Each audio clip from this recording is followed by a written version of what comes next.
Hello. We have definitely been spending some time working on starting a new campaign for you guys, and we are super excited to be starting that today. We're a little out of practice with the greeting. It's been it's been a while. a few weeks. Lots of.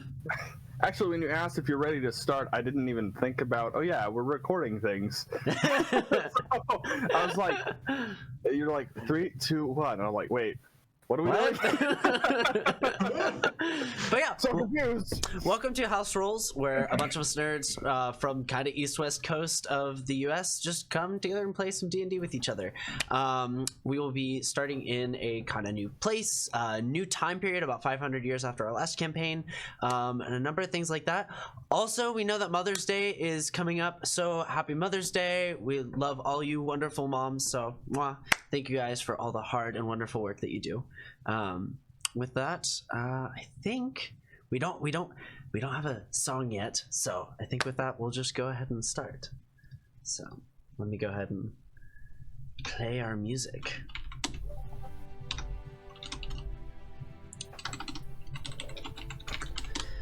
All right. And pull up session prep. All right, so New Year's Eve Day is upon us in the year 999 yal'mysrk, or post-storm for you common critz speakers. In the late afternoon, the sun is dimmed behind the heavier-than-normal clouds, being the beginning of the winter season. In this tropical region, though, the breeze is just barely chilly. We find ourselves in the Kivarehdanne Claw, a collection of peninsulas at the southern tip of the continent Chanir. What once was known as the Nureni Kingdom, long ago, is now a nation divided due to an ancient feud between sisters that effectively disowned each other to form the 3 separate royal families of the Claw. The Kane family occupying the lands to the west, Irahin the central, and Vedn in the east, each with their own claims to fame. We find ourselves in the city of Nuren, Irahin specifically, the latter being the region named after its royal family. Nuren, being the oldest standing city in the Claw, is rich in history and culture, or at least that's how they view themselves. What appears as abundant affluence to outsiders is really just an indicator for the massive wealth gap between the aristocratic businesswomen and the slums along the outskirts of the city. That aside, Nuren is a port city and functions as a meeting point between being centrally located between the other 2 regions of the Claw. It is frequent that ships both on water and in the skies make their stops here to deliver letters, parcels, goods, and today is no exception. A modestly sized airship flying the flag of the kobold post comes into view. The bow descends towards the cresting waves while a human woman waits for a friend's arrival at the docks below. Lindsay, would you like to go ahead and describe your character? Sure. My character is a human woman. She has long black hair that she has in braids. She kind of has an olive tone skin, but kind of a ruddiness to her cheeks that is likely sunburn, just perpetually there. A smattering of freckles as well. She wears a pale green top that's more of a wrap of sorts. Same for her skirt, except her skirt is just in a white. She has a gold-colored armband, and she wears sandals. She stands about 5'5". One of the most notable things about her are her eyes. She has one brown eye, and the other one is a sort of milky blue eye with scarring around it. She carries a brass staff, or a bronze staff. And she kind of has like a dark purple coloring just to the innermost line of her lips. And I think that's it. Okay, excellent. The bow breaks the surface of the water a short distance away. The ocean spray can be felt by both of the figures on the dock, for alongside her, in perhaps some anxiety and eagerness, is more or less her seeing eye tabaxi. David, would you like to go ahead and describe your character? You are currently muted, You're sir. muted. Well, let's try that again. Okay. And I was just getting that momentum going. Okay, so Paru, the tabaxi, is standing about 5'8" tall. He is completely covered in short gray fur. He has sharp feline features with his nose and his chin, and a pair of gold-green cat eyes. Pointed ears protrude from atop his head with a small feline snout jutting out. A red bandana adorns his head with two smaller blue feathers dangling from the left side of his face, where the bandana is tied. Aside from his fur, there is no other hair on his head or his face, so you can imagine if he were a human, he would be bald. Large whiskers jut out from Paru's eyebrows and near his mouth. He has a narrow gray tail with 3 black rings encircling near the tip. He's very lean in his build. He doesn't smile a whole lot. With the few times he does smile, there's a broken tooth near his right jaw, basically his canine, so he has a chipped tooth, which makes him look a little psychotic with that broken tooth when he smiles. He's more often seen wearing a scowl across his face. Most often, he is seen wearing tan leather armor and bracers across his forearms and shins.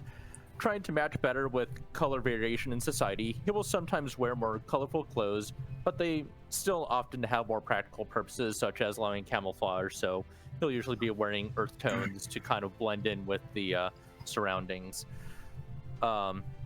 He does have a singular scar, wide enough for a dagger blade, which looks comfortably lodged next to his heart. He also has a crescent moon buckle, intricately carved from stone. Little jewelry covers him, save for a tiny woven ring that he wove from the brambles that he wears on his left hand. All right. Thank you, David. Also not my seeing eye tabaxi. He's my shopping buddy, and he makes sure I pick out colors that match. Love the clarification. All right. With that, you two have a few moments as the ship is descending. You look at this grand ship, and as it kind of comes into view, a number of various colored kobolds are scurrying about in a speedy and coordinated manner. Goliaths, a blended race of kobolds and Goliaths, serve as the muscle for such an organization. A wide variety of humming and body percussion and movement occupy your senses. Of course, the sound of this at the very least is familiar to you, Orchid. Perhaps this is intriguing to Paru, but what draws the eye of you among this business is a much taller figure, standing amongst what looks like munchkins by comparison. Michael, if you want to go ahead and describe your character. Yes. Icklin Frost is a very tall, powerfully built humanoid human, standing about 6'6", weighing approximately 300 pounds, powerful build, extremely brawny, with medium length black hair and stubble on his face. He's wearing a headband that keeps his hair up, and upon closer inspection of the headband you can notice small protrusions as if they're covering something. His knees, he wears knee-high winter boots and black pants, and his arms are covered in a thick leather wrapping. Although he is shirtless, he is wearing a short vest lined with fur that extends past down his ribs. And you notice that his skin, upon closer inspection, although extremely light, seems to have very light, translucent, white, reptilian-like scales covering his exposed skin. Mostly located on the chest, shoulders, and stomach area. His jaw is much larger and more rigid than normal, you'd expect of any normal human, and hands are also extremely large. His eyes glow with a very intense blue, light blue, icy blue color, and on his side he carries a large knife and a satchel on his belt. All right. Thank you, Michael. So, with this, you guys see this figure, and there are a few moments before he arises. Is there anything that Paru and Orchid would like to do, kind of in these few moments? Paru's going to look to Orchid and say, Orchid, who are we waiting for? We're waiting for Iklin. Oh, okay. Which one is he? He's the tall one. Paru just kind of looks at Iklin, kind of towering and dwarfing everyone else. And so he'll just kind of straighten up and assume that he has to have some kind of propriety as he waits for this person to arrive, not knowing who it is. Okay. As the ship begins to dock, the waves you can just kind of hear rustling gently across. Rustling gently. That's where I'll leave it. And Iklin, you see your friend Orchid and a tabaxi that you have never met before. What would you like to do? I will wait until the once the boat has docked and the ramp has extended. To depart, of course. In the meantime, I will walk over to the Goliath captain and have a brief conversation with him, talking about passage and the experience. I'm sure he would hand me my fee, and then I would make my way down the boat. No problem. We appreciate your company. All right, let me see here. You got your papers. You got everything from down below.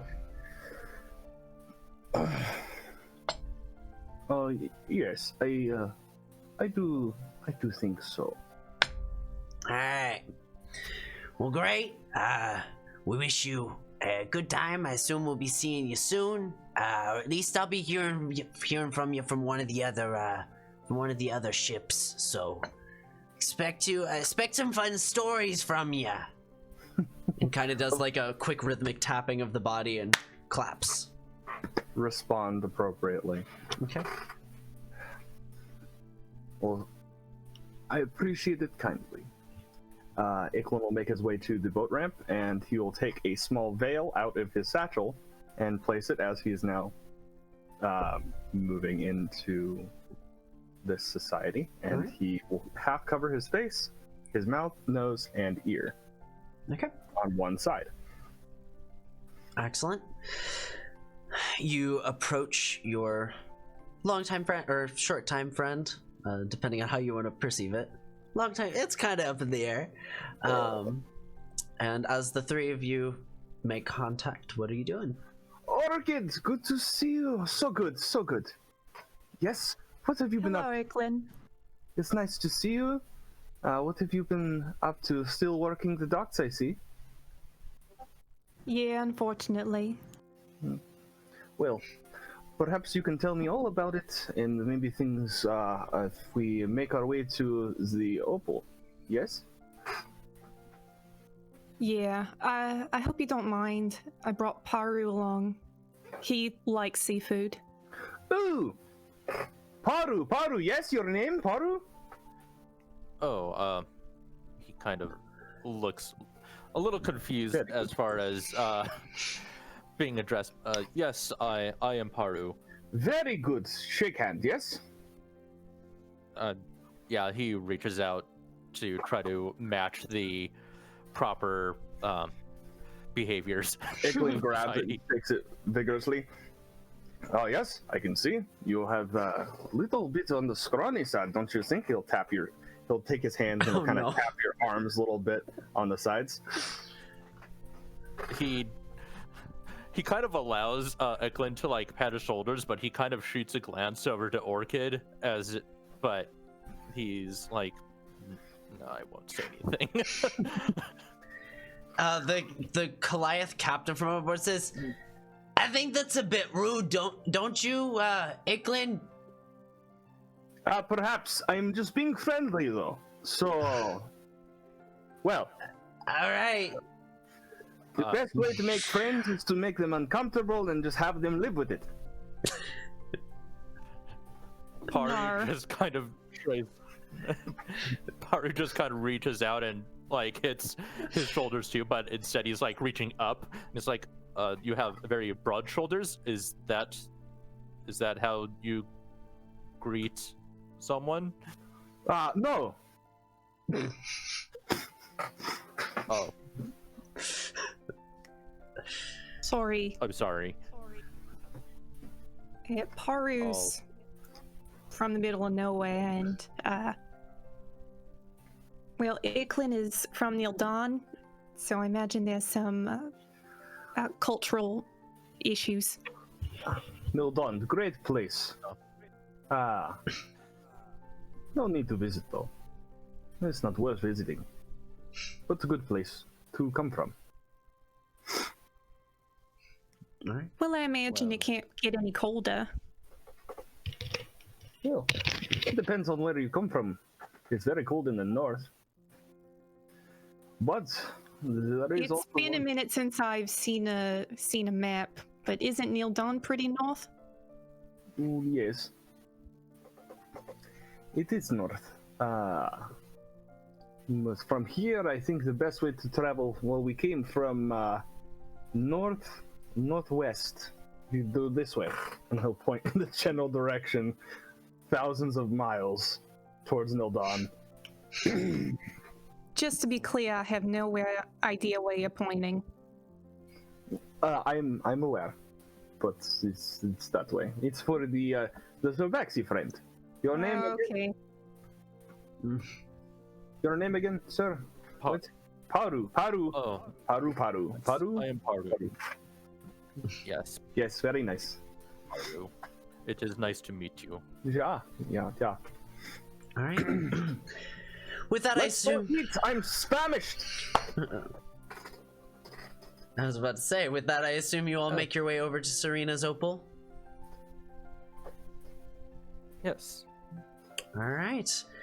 With perhaps Iklin leading and a little bit of eagerness, as you know, this is almost kind of a delicacy for him, right? Doesn't get to go here very often. So, as the three of you make your way to the crab shack, you open the door.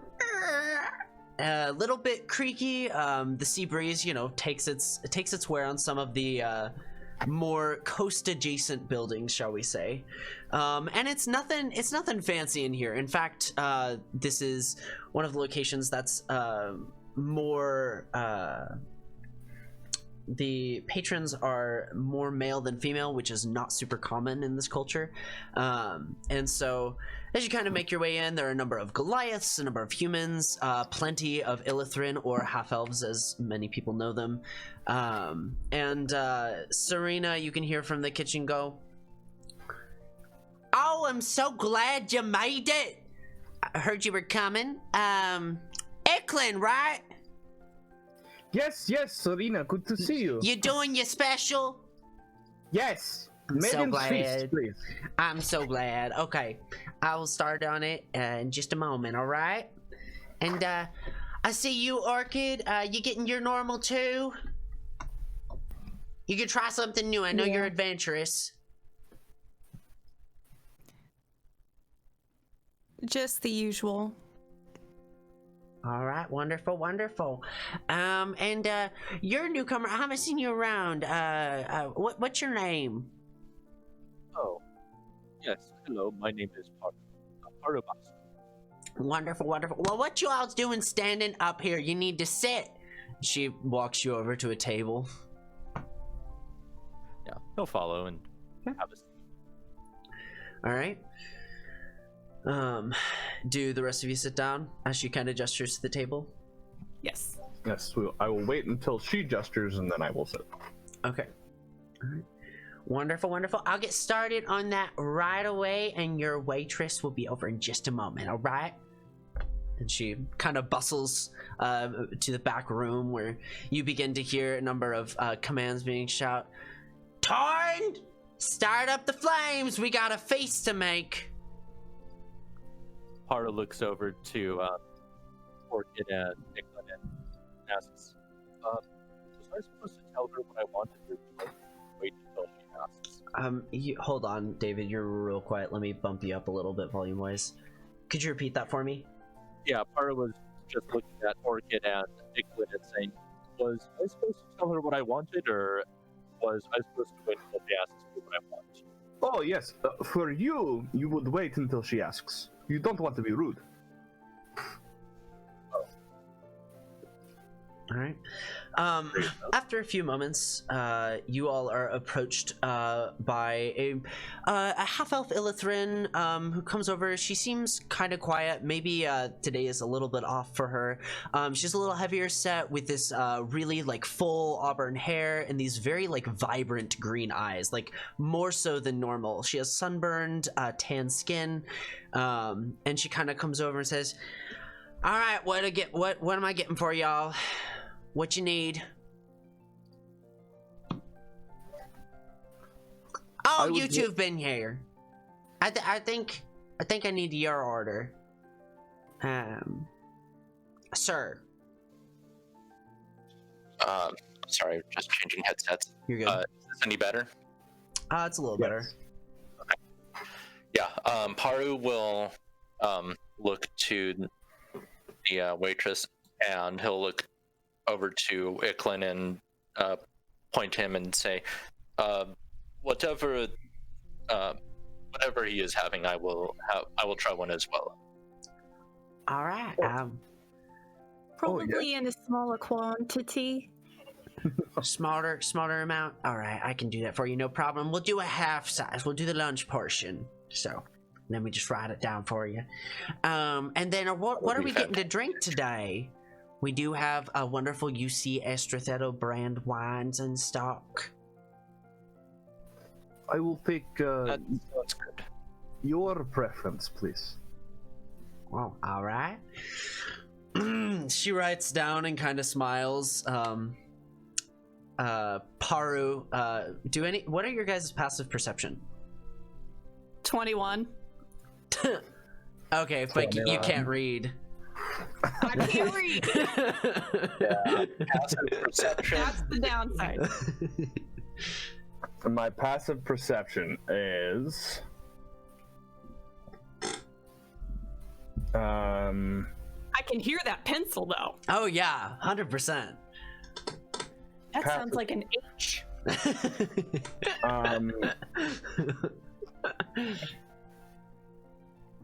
12. Okay. Yeah. You don't detect anything. But she writes down a wine. And she does so with pleasure. You notice in her expression. All right, and what can I get for you? And she gestures to Orchid. Oh right. My lady. What can I get for you? Can I get Eric, please? Eric? The coconut. Ah, absolutely, wonderful choice. And what can I get for you, sir? Paru kind of looks up and says, that wine that you had mentioned before sounds really good. Yusti Estrathetto. Oh, they make lots of kinds. Are you wanting the red or you wanting the white? Get a white. Yes, I will go with the white. Do you prefer more sweet or more dry? Somewhere in the middle? Got a preference? How about dry, please? Dry, please. All right, I can do that. We do have a dry variation of Sauvignon Blanc, which is typically kind of in the middle, but this one's a little more dry variation. I'll just put you down for that. It's called Starlight if you need it in the future, but the Starlight Sauvignon Blanc. I'm gonna get that ready for y'all and be right back in just a moment. And be quick, all right? Sabby will be good with the crab. All right, perfect. And she heads off to make a few notes, get your drinks, and you two are left at the table. Meanwhile, in a different part of the city, let's see here. In a different part of the city, perhaps a little bit more bustling, decorations are being thrown up for this year's New Year's Eve celebration. A Goliath makes his way through the city streets on the west side of town. Nick, do you want to go ahead and describe your character? Sure. So, walking through the streets is this very tall, obviously Goliath. He has these 5 dots that kind of etch around the eyes on his very kind of darker brown skin, sun weathered and tan. He has very short, buzzed down hair, with the sides kind of shaved, a couple of lines. And he's wearing this very, very nicely tailored, custom fitted burgundy shirt, and kind of pants to match, as well as kind of over top he's wearing this scarf currently that's this bright yellow color, with kind of like blue swirls in and out. And he's kind of just walking with has a satchel that he carries around and walking through the streets, taking in the air. All right. Excellent. Thank you. As you make your way, you can hear a little bit of a rustle behind you, and like you feel footsteps rushing up behind you, and you turn just in time to see a cloaked figure kind of run past you. Move, they say, jetting around. You can hear the clattering of guards that are kind of rounding the corner after them. What would you like to do? I'm just I'm stepping back and just letting them pass by and kind of checking out what's going on. Okay. Go ahead and make a perception check. Ooh. First roll of a new campaign. First roll. Let's see what we got. Okay, not bad. 17. 17. Okay. Yeah, as you kind of make your way, are you aiming your sights at the figure that ran by or at the soldiers rounding the corner? Which one is more of interest? The figure running from the guards is like the figure. Yeah. Okay. As you look over, the cloak kind of flutters behind them as they dart around the corner. You catch that their boots are very well worn. They seem to have bits of dirt and grass and kind of things that you would not expect to see within the city all over them. You also caught the glimmer of perhaps some kind of jewelry. As you step by, the knights kind of round the corner, and to your surprise, they're not all armored. There are some that are cloaked, wearing almost robes. Most of them more feminine in immediate appearance. And they shout, "After them!" One of them kind of steps out for a moment. One of the robed figures kind of says, "I've got this." And she raises her hands, muttering a few words, and as she points towards the corner you saw the figure go around, she hesitates for a moment. Is there anything you would like to do in this moment?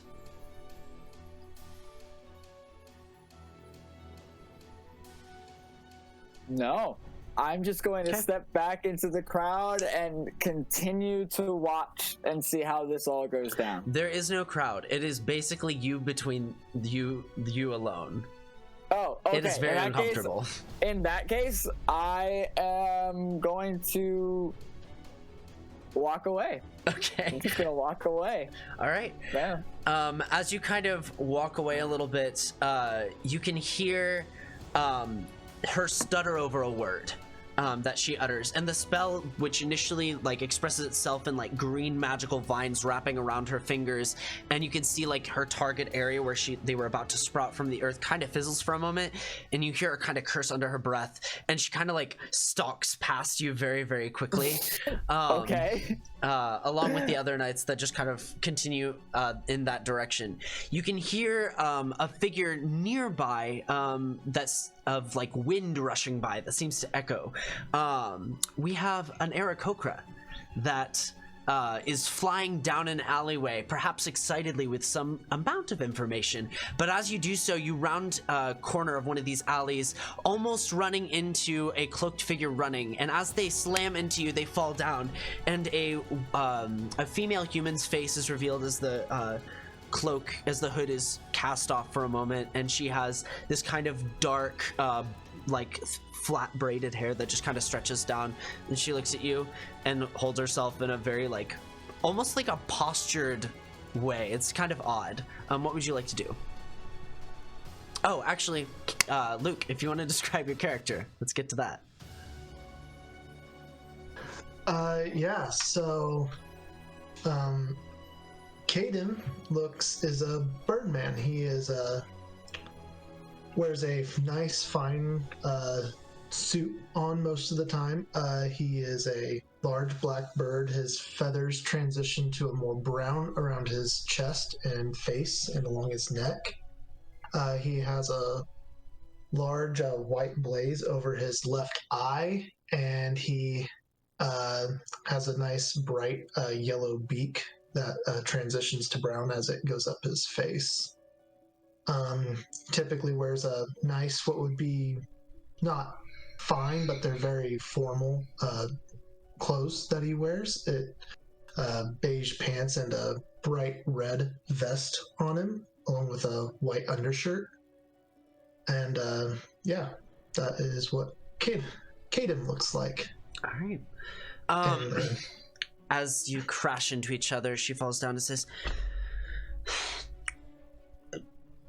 watch where you're going.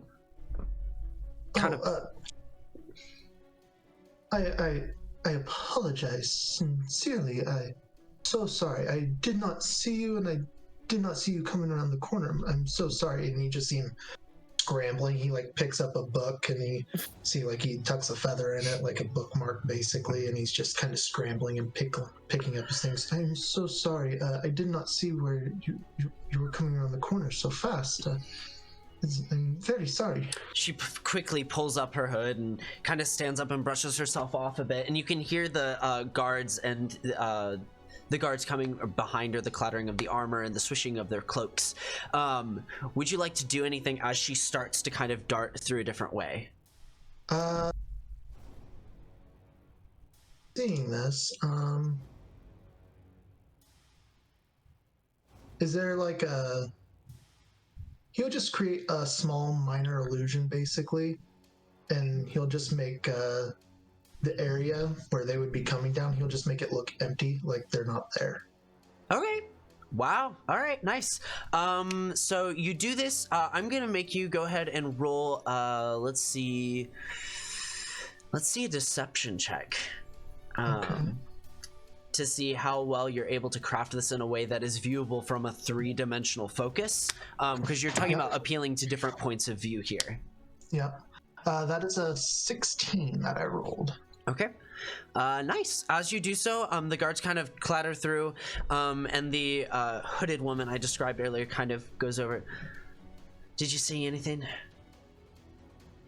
Did I see anything? There was someone that came down this way. And they're looking around, and one of them says, "Parlor trick," and just walks through your illusion. Says, "We will be keeping an eye on you in the future reference." What is going on? They just kind of walk by and start running down that same direction. You reckon you've given the runaway probably a few moments to kind of be a little bit more hidden. However, you've definitely drawn the ire of these guards. As you kind of walk around the corner, you can see a Goliath kind of like just kind of walking off. Would you like to engage? No, he's gonna go be searching for Paru. Okay. You have heard, I think you are gonna have to kind of ask around, as you know, like you don't know where Paru is. Like, is there Are you going to try to engage with anybody in the alleys? Are you going to ask anyone where he might be? Yeah, he's been in the city for a while. He'll just kind of work his normal people, see if they know if they've seen him around at all. Okay. Antoine, you definitely notice this shifty Aarakocra as he kind of goes around asking about Paru. And who also happens to be who you are looking for. As you search around Kadim, go ahead and make an investigation check.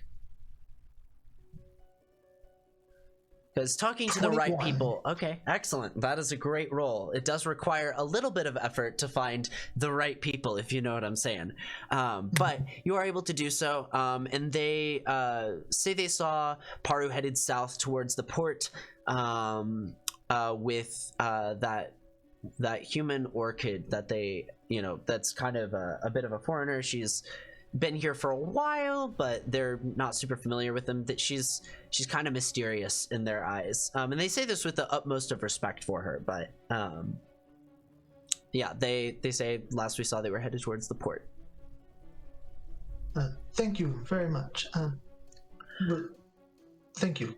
And he will just start making his way. Hey, there's no problem, but payment, information, it costs. Remember?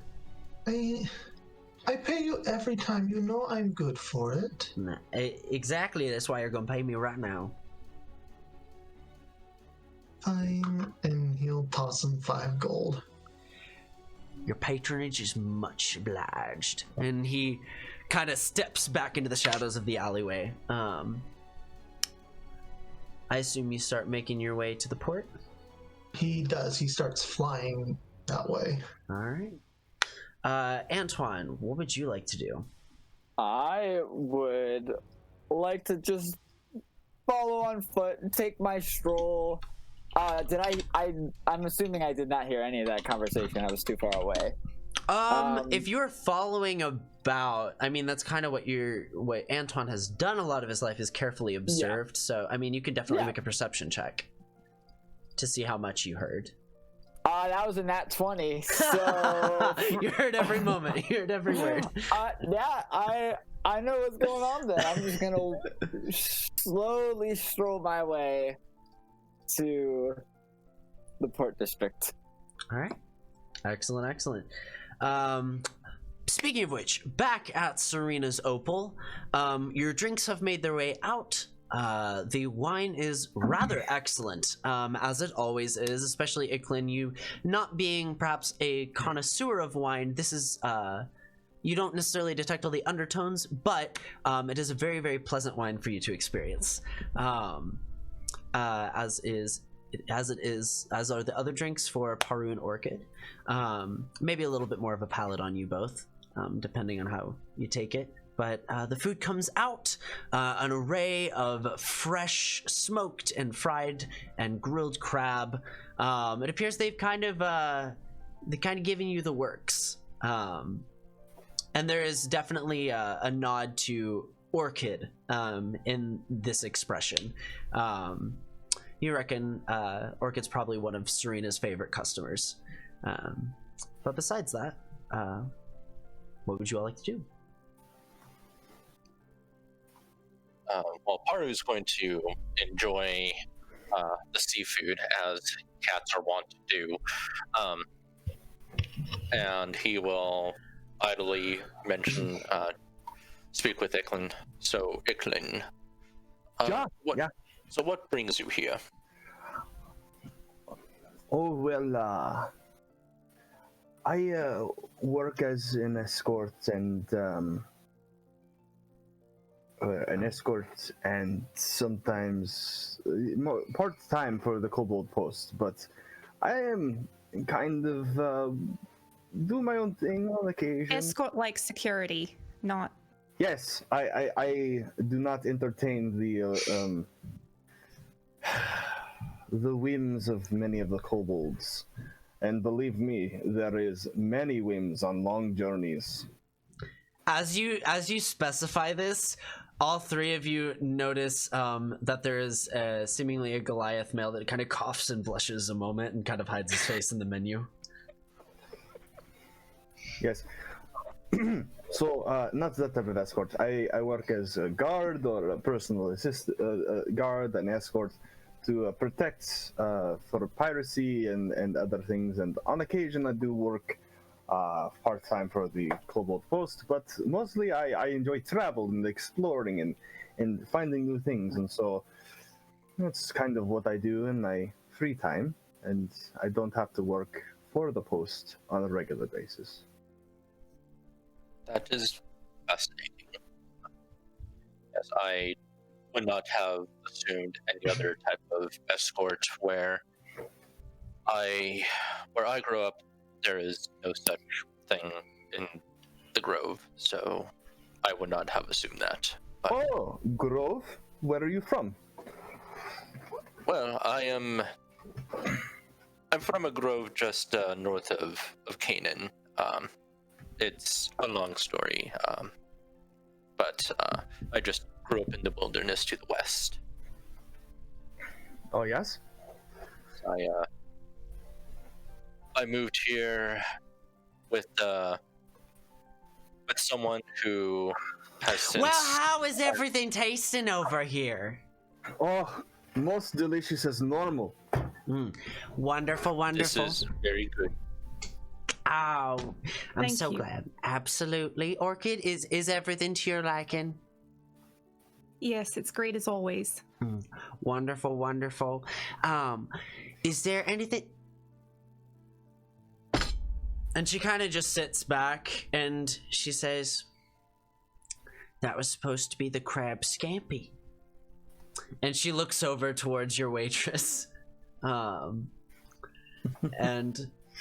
who kind of like there's this moment of connection between them that Serena's mad, but there's almost like there's a softness almost in this expression that actually none of you would know because Orchid can't see. So, well, but Orchid can hear. Orchid can hear, and she actually is really insightful with people's emotions. So, I mean, you'd be able to tell that the way she talked is like she's holding herself back for some specific reason. You've known her long enough, but there's something going on. You can also see. I would like Paru and Iklin to both make insight checks on the waitress.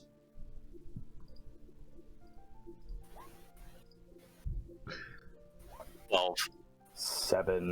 7. Oof, that's rough. Her face is a little steely, and yet soft. Hard to read. But there's something going on there. As Serena kind of lets you all keep enjoying your food, there is a gust of wind as a familiar creature to Paru, as Kadem finds the door to the shack, seeing you guys through the window, opens it up and tries to shimmy through the door with his wings.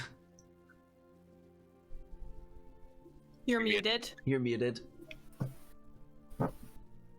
Kadeem, before entering, would have disguised self, so that way he looks somewhat normal, and as he was disguised whenever Paru first met him, so he would don his disguise again. Gotcha. Okay. Re-meeting him. Gotcha. And he would approach, and he would just simply look around, and he'd walk over, eyeing him, and he'd just start approaching slowly.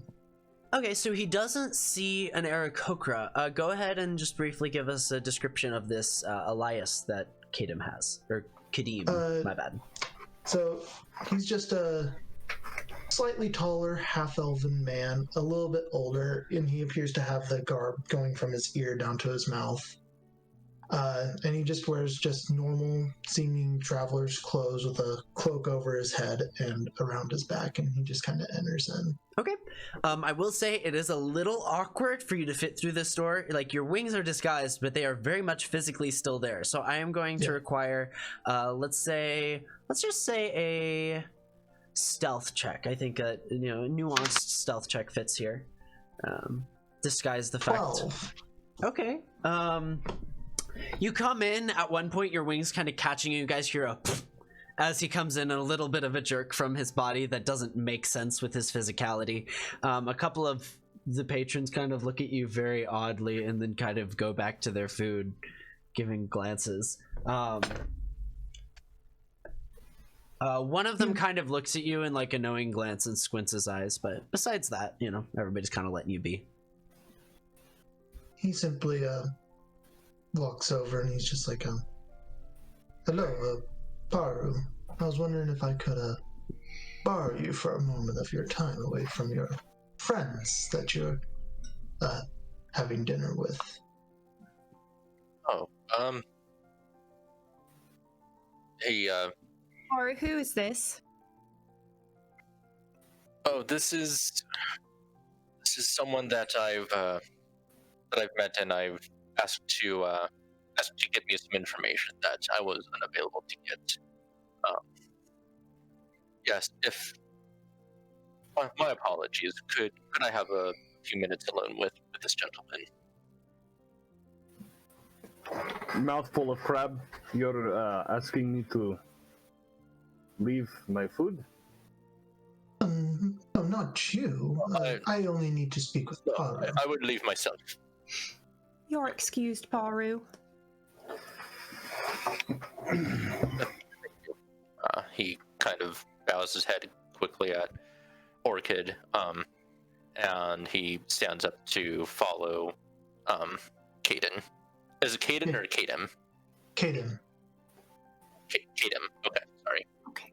He would leave the restaurant just kind of go to a little side spot there just to talk to him outside the restaurant. All right. Paru, it's come to my attention that I have found some information on a Croas. I don't know what you necessarily want to do with it, but I was able to observe him using some enchantment magic, which is, as you know here, a very big no-no.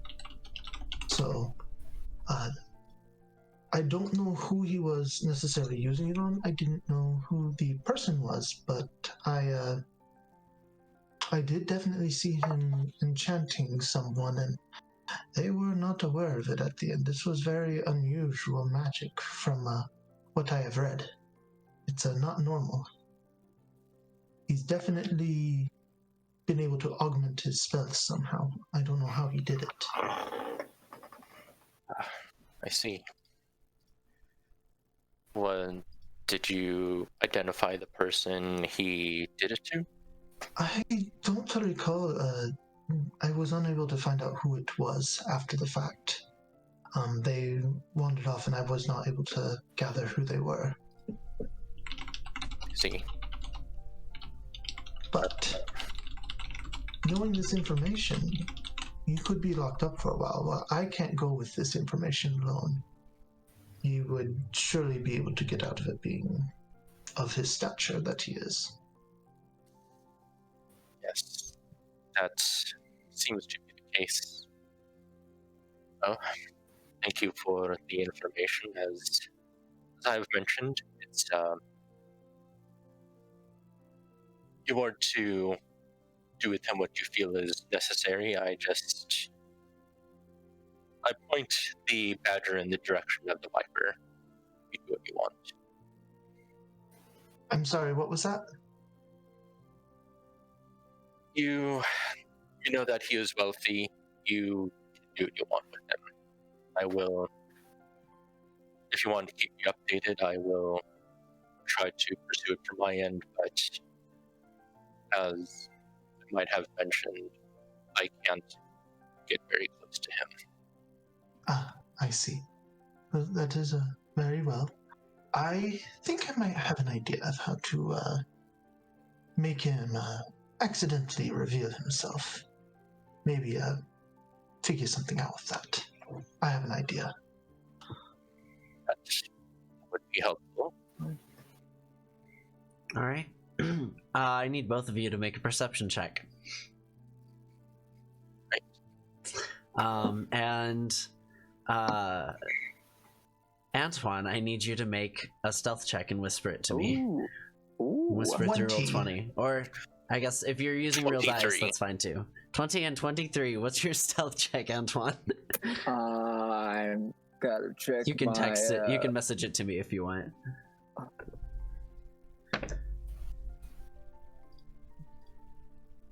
Okay. And remind me again, Paru, what was your perception? 23. 23. You guys are okay, hold on. Kadim or Kadim? Because I've heard both. Kadem, he kind of pronounces it weird sometimes. Okay, so he pronounces his own name different than Yeah. other people do. Gotcha. Okay, cool. Great nuance. Love it.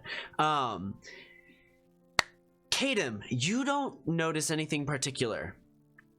However, Paru, as you are talking about this, you hear the slightest sound from behind the dumpster. Just like something brushing up against the material. Okay. A small thump. He'll cast his glance over in that direction and kind of put a claw up to like politely ask Hayden to like hold what he's saying. Politely ask. Like a politely shush kind of thing. Like a single claw, like. Oh, okay.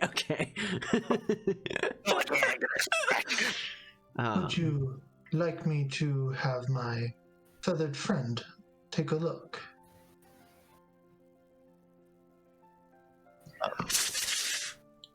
He'll, That's like the exact opposite of shush. He didn't summon it, he just asked. No. Asking when he's like, do you want me to? Don't they go rook? yeah, he's trying to stealth over in the direction of the dumpster. Okay. Make a stealth check.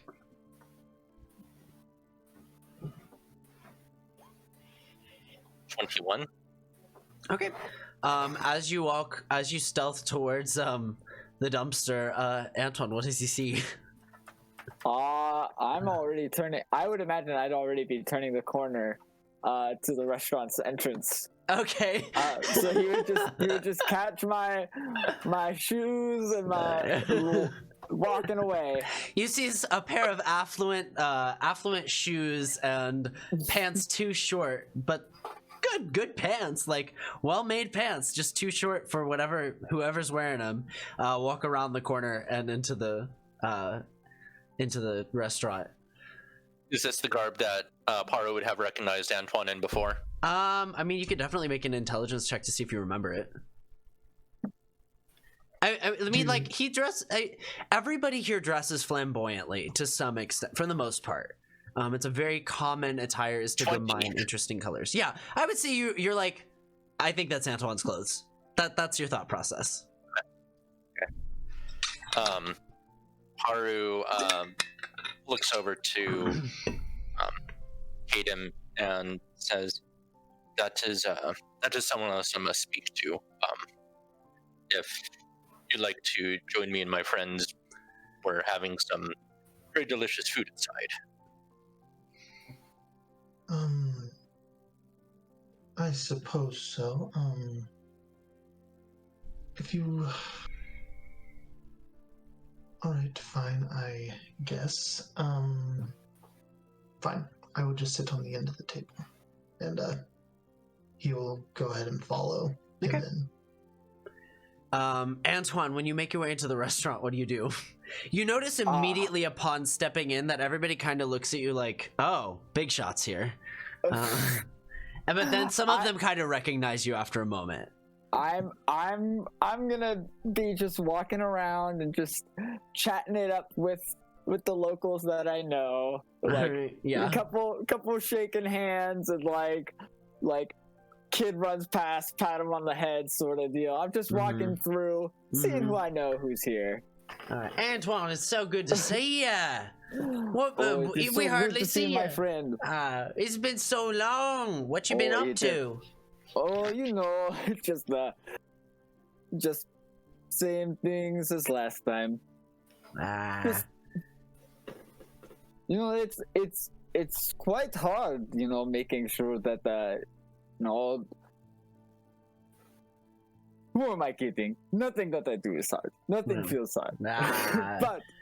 but tell you what, I might be able to get you that little piece of equipment that you were looking for. All right. Well, keep me updated if you know what I'm Ow. saying. And Oh, kind of punches you in the shoulder. Oh, I sure will, my friend. All right. You take care of yourself, Antoine. All right. All right, you too. With that, you two, Paru and Kadam kind of come in as the tail end of this conversation is happening. And this restaurant is now full of a couple of different colorful individuals it's not used to seeing. What would everyone like to do? I want to look and see if first has Paru already gone back inside the restaurant? Paru just entered. Okay.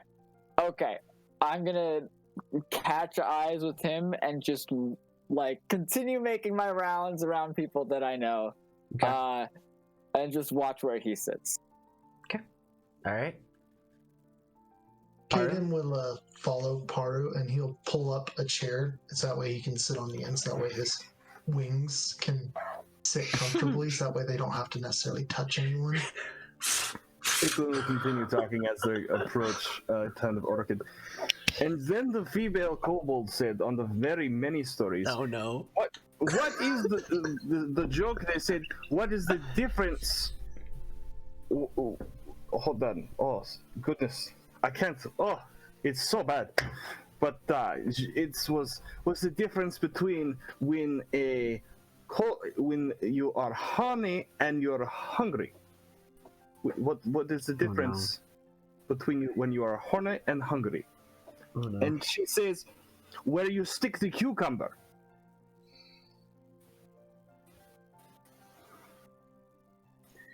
You hear a couple of groans from every table in the entire restaurant. Just women, men, staff, patron, everybody just looks in your direction. And this is why you should never let kobold tell jokes. That's nice, Icklin.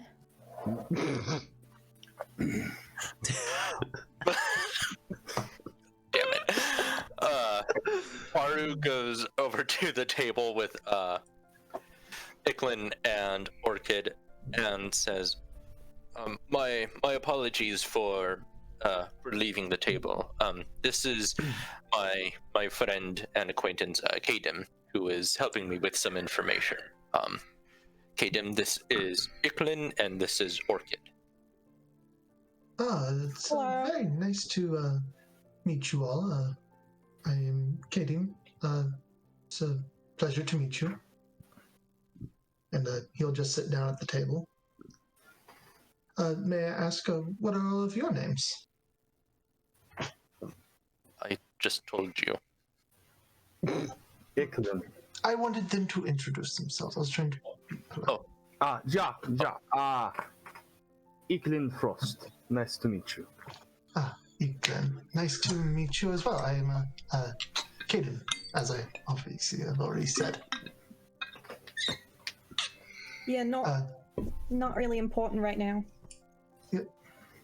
What are you talking about? You're among friends here. That's fine. That's fine. One of yes, the Goliath women dock workers kind of comes over to Orca and be like, "What's going on over here?" Nothing. Everything's fine.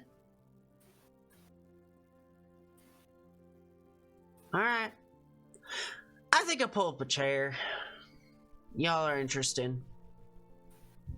And just kind of sits down. Maru says, Also, there was another acquaintance of mine who has walked in, and I need to say hello to him. If you'll excuse me for another moment. I think at this point, I'm making the way. If Paru sat down, I'm making my way already to their table. Okay. This table is overcrowded, and Serena looks over and like she says, "Well, my tarot card said it was gonna be a full table, but I didn't know it would go this far." Oh, no. I am not here to sit. I just need to speak to my friend.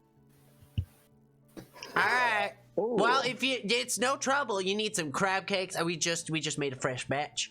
You know what? Let me get one of those. All I'll right. get one. Well, bring it right over. Do you want it smothered with anything? We have a nice remoulade. I want whatever you think is the best. All right. And she makes a note, goes back and starts preparing something. Taran! Now, my friend, would you like to speak amongst company? I see, or if not, we can certainly sit at the. Is that Orchid?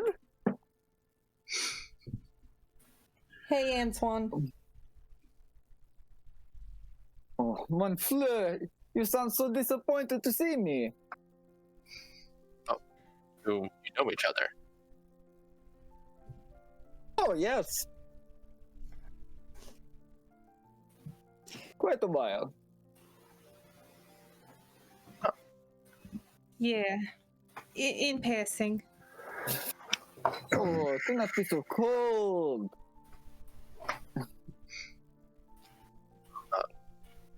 Anyway, shall we?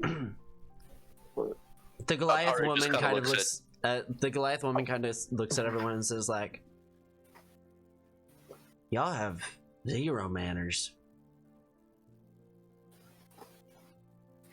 Do I know who this woman is? Very sorry. I am Iklin. Nice to meet you. Oh, nice to meet you, Ethan. Nalia.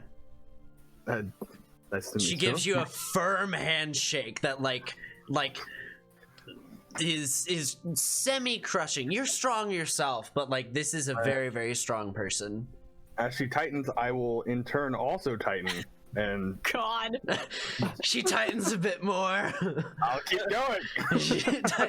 Both of you stand while everybody's just watching as they just lock Antoine's eyes. moving to the bar. He's not watching all this ridiculousness go down. You're very strong. I say we have a contest of strength, don't you? I think you better get out of the way before this gets rough. Let's move to a different table. You're fun. I like you. And she kind of like. Orchid is leaving the restaurant as quietly as possible. Make a stealth check. Because, that's what Dex is really where I put all my stats. Oh no. 10. Okay. Oh. You make your way over to slowly kind of over to the door, trying, I imagine, not to be seen. What is Orchid's thought process here? What do you mean? I just want to get out while everyone is distracted. Okay. I would like to try There's and a lot slide going my hand and offering to help her out as she's walking out, but try to be super discreet about it. I can't see it. Okay, do you just putting my arm under your hand and so that you have a guide out. You're gonna touch her? I'm not good. I'm trying to do the thing of just my arm on her hand. Okay. You move your forearm. You feel just you feel an arm come up underneath your palm. What do you do, Orchid? Oh, I jerk my hand away immediately. Okay. As you jerk your hand away, you kind of stumble into one of the Illithorn women. She has this kind of scarlet red hair, and she's been engrossed in writing something.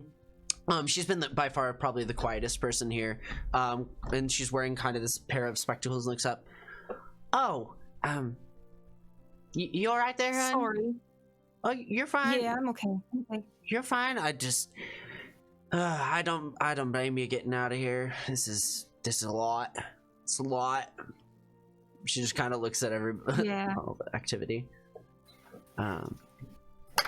But she kind of like helps to create a space for you to leave, and Orchid makes her way out. Meanwhile, with Icklin, Nalia kind of takes your hand over, and she like pulls you up out of your chair and like holds your hand and brings you over to a table, and then just like forcibly like sits down. Contest of strengths, yeah. Contest of strength. All right. So I reckon on 3, 2, 1, we have a count off, right? Who wants to count off for us? I guess I can. 3, 2, 1, go. Yeah! And she kind of lets out a little bit of a grunt. What is your make an athletics check? Yes. She got an 18. What did you get? 19. 19. It's a close fight, and it's just give and take for a while until you can kind of like, you feel your leverage, you know, kind of outlasting her in a moment, and you take that to just kind of surge through and power through and pin her hand to the table, and she lets up and says, all right, I can respect that. I can respect that. It's not common I'm beaten by a man every day. Oh, you were a most worthy opponent. You as well. It's a pleasure. Anytime you're in town, you let me know. All right? Of course. You said Nalia, yes? Nadia, yep, that's my name. Do you frequent this place? I have not seen you here before. I work on the docks pretty frequently. Sometimes a little bit more like, late night, you know, not in the daytime so often, you know, night shift, that kind of thing. So it doesn't surprise me you haven't seen me around, but yeah. But I'm sure we'll have some time to catch up sometime. You should contact me sometime. We can keep having these tests of strength. I have a couple of ideas. I've always in need of a wrestling partner. Well, of course. It sounds very stimulating. Don't use that word. Oh, no? Is it not good It to doesn't use? translate well. I imagine you're from somewhere else, but that is not the word you want to use there. Oh, well, I look forward to it. Sure. Well, you have a nice day. It was nice meeting you. And you as well. And I'll stand up and go back to my feast. Oh, Your sorry, friend, go ahead. she left. She went out the door. She went out the door. She just walked out. She seemed uncomfortable. okay. Well, she may come back when she's ready. Until that time, I will wait. Haru, noticing that Orchid had left, looks to Antoine and says, "Oh, I'm very sorry. Orchid is a friend of mine, and I should check to make sure that she's okay. No, excuse no. me. I completely understand. Tell her I send my best wishes. Very well." And Haru will run out the door after Orchid to or wherever she left. Cool. You said Antoine, yes? Yes, that's my name. Oh, very nice. Well, would you like to pull up a chair and join me in this feast? That is quite all right, my friend. I have my own seat right here, but very much thank you. Oh, well. It's never good to eat alone. And if you are drinking alone, that's not You good know either. what? That is a very good point. I will join you. I'm just gonna go sit with him and chatting him up. All right. Your crab cakes are brought over on kind of a bed of wilted spinach and kale and a like remoulade drizzle over top. Surprisingly good presentation for a place that's not, not a high class restaurant. Cool. As whoever drops this off, I'm gonna try and slip in their like apron pocket or whatever a gold coin without them noticing. Okay, sleight of hand check.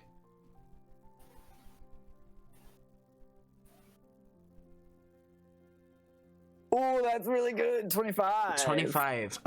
It was you. Would you also like to try and read their name tag? Try and read it? Yeah, sure. Okay. As you do so, the runner for the food was the lady that first greeted the table at the beginning, her name is Edmiria. So Edmiria. Edmiria. As she does so, she kind of like limits the conversation with you. She's attentive, but her mind is kind of elsewhere. Thank you so much, Chanir. Oh, you're welcome. Kind of goes away. Meanwhile, outside, Orchid, what are you up to? Probably heading somewhere I know. Okay. Do you have any kind of like idea of what place you're headed to? Like a shop or just a quiet place? Perhaps A quiet place. Okay. This is there are some nicer parts of town that have like little like fountain areas and places where to some degree they're kept relatively quiet. You can think of a courtyard that's nearby. That actually is where you and your friend Emeril meet frequently, and she has invited you to kind of come over and use the space whenever you need to, so long as you respect the property. But you're able to make your way over. It's a gorgeous, very verdant, very well-kept courtyard. It's got a fountain in the middle, numerous flowers, neatly trimmed hedges. There's even one kind of in the shape of like a horse, kind of, as you're kind of walking into it. Definitely a very affluent space, but it quiet. Smells nice. Yeah. Oh, that's true. Yeah. It's true. Painting for everyone else. The grass feels soft. As you make your way there, are you doing anything in particular, or are you just kind of taking some time to decompress? I'll probably get a flower and put it in my hair. Okay. As you do so, and then just hang out. Okay. The wind kind of flutters around you, and it's a pleasant space. Meanwhile, Paru, you left. Were you trying to find Orchid? Yeah. Okay. I'm gonna need you to make a investigation or perception check. Choose or do you get to choose. You get to choose here. Oh, for God's sake! What 7. you get? Oh, yeah. What you get will determine what exactly happens. But 7 on perception or investigation? On perception. Okay. Perception. You take a look around, and you are not entirely sure where she went. You think you saw like the generic direction. She kind of went north, like just outside of the shop, like through the window you noticed, but besides that, you're not quite sure where she is. Okay. Shit. Paru just kind of curses to himself, and he goes back inside with a dejected look on his face. And he looks over to Antoine. I'm sorry again for leaving like that. I don't know where she went. It's all right. No worries, no worries. I'm like eating and like. Oh, have you talked much to this man? He is such a lovely person to have company with. I cannot tell you how long it's been since I have met a new face like this. What did you say your name was again? I am Iklin. It's very Iklin. Yes, Iklin Frost. Yes, and my apologies, Antoine. This is Kadim, and Kadim, this is Antoine. Very nice to meet you, Antoine. Where are you from? Your accent is sounds very foreign, just like I'm from Eklund's. here. I'm from here. Oh, really? It's such a interesting accent. I'm not used to it. Well, may I say, yours is the same.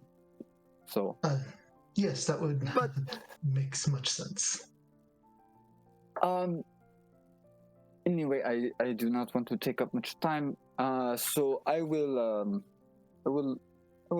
just leave you a note. And I'm just going to reach into my satchel and just pull out a piece of paper and just start writing the details that I know that Paru might like to know.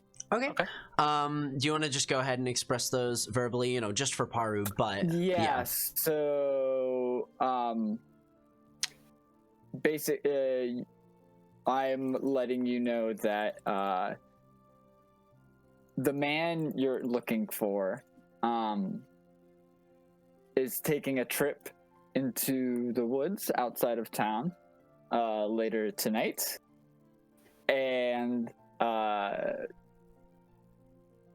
I would kind of like mark the location or like write the location and just tell him to if he is interested to meet me outside the city gates after dark.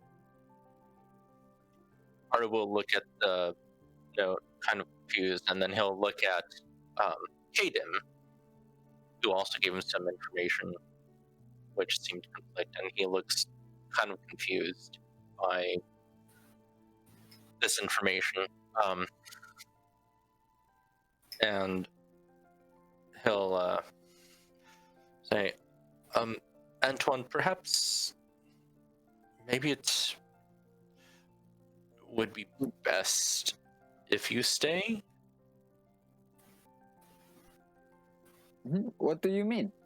And as I'm like finishing my meal now, and just like, I see what's on the note? I guess you can absolutely make an investigation check. This is your shit. Like you can. I mean, if watching him write might have even given you some clues. This is kind of your specialty. So, investigation. That is a 15. 15? Oh, wait, I have advantage on this. You do. 15. Okay. As you kind of are watching, he appears to address, you see the word, man, looking for,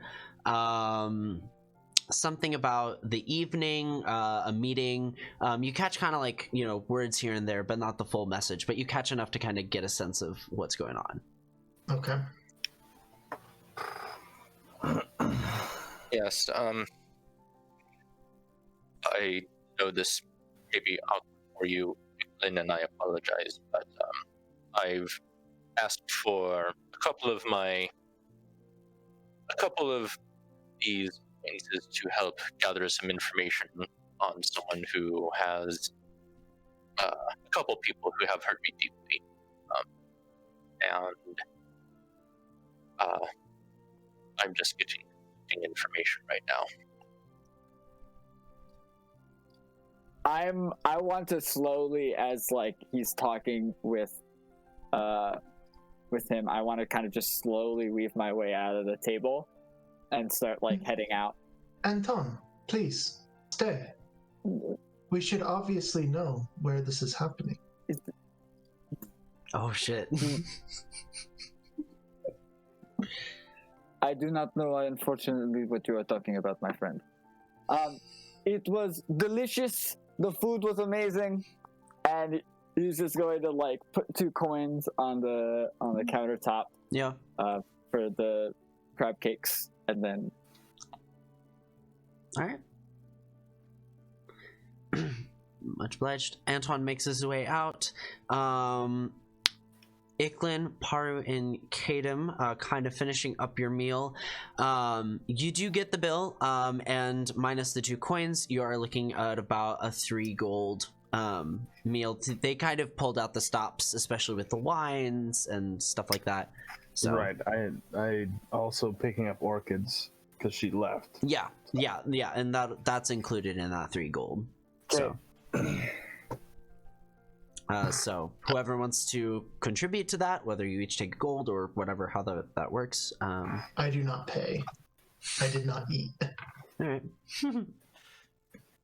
Eklund is like, oh yes, of course, and he gives 5 gold to the Okay. waitress. Nice. As Edmiria kind of goes over, though you haven't asked her name yet, she kind of like takes the gold and says, "Oh, I'll be back with your change in just a moment. All right." Oh no change. You keep it. Oh. Well. No, thank you very much. And she, Of course. you can see like there are kind of tears welling up. She's probably had a rough week, you imagine, and just kind of takes the coin back with her, and she seems to pull out some manner of cigar and walks outside.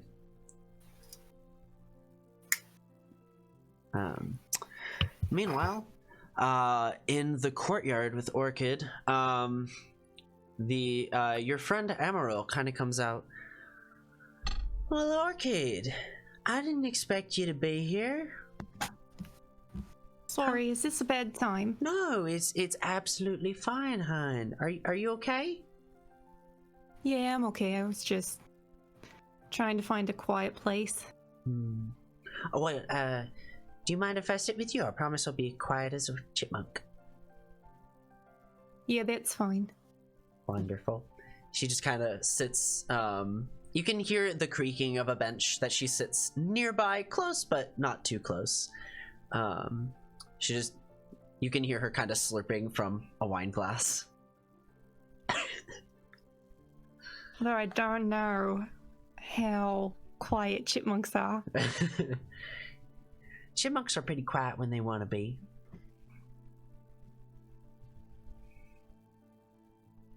Okay.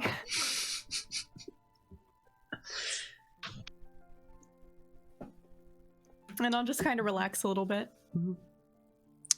As the two of you kind of sit there into the moment, both just kind of taking in the atmosphere and recuperating, she says, "You know, I have a proposition at some point. I have, not to disrupt your relaxation, but you're familiar with the Estrathello family, right?" Yeah. Well,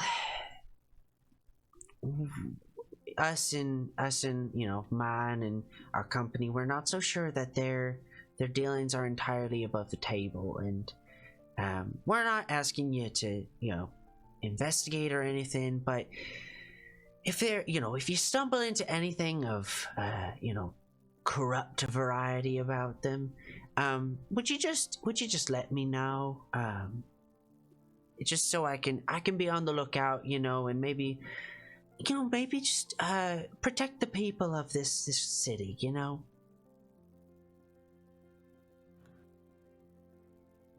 What could they possibly be doing to hurt anyone? Well, I mean, they're a wine family. They're a wine family, but they've been on the top as far as companies go for quite some time, and some of my workers have been getting threats, subtle, undertone, nuanced threats kind of deal, that are trying to keep us from being as active as a company. They seem to be protecting their their situation with the Ira family, and I don't think they're too kind to competition, and it would make sense. They've been on the top for over a century, a number of generations, so it just makes sense that they've been keeping their position as something a little less than moral, if you know what I'm saying.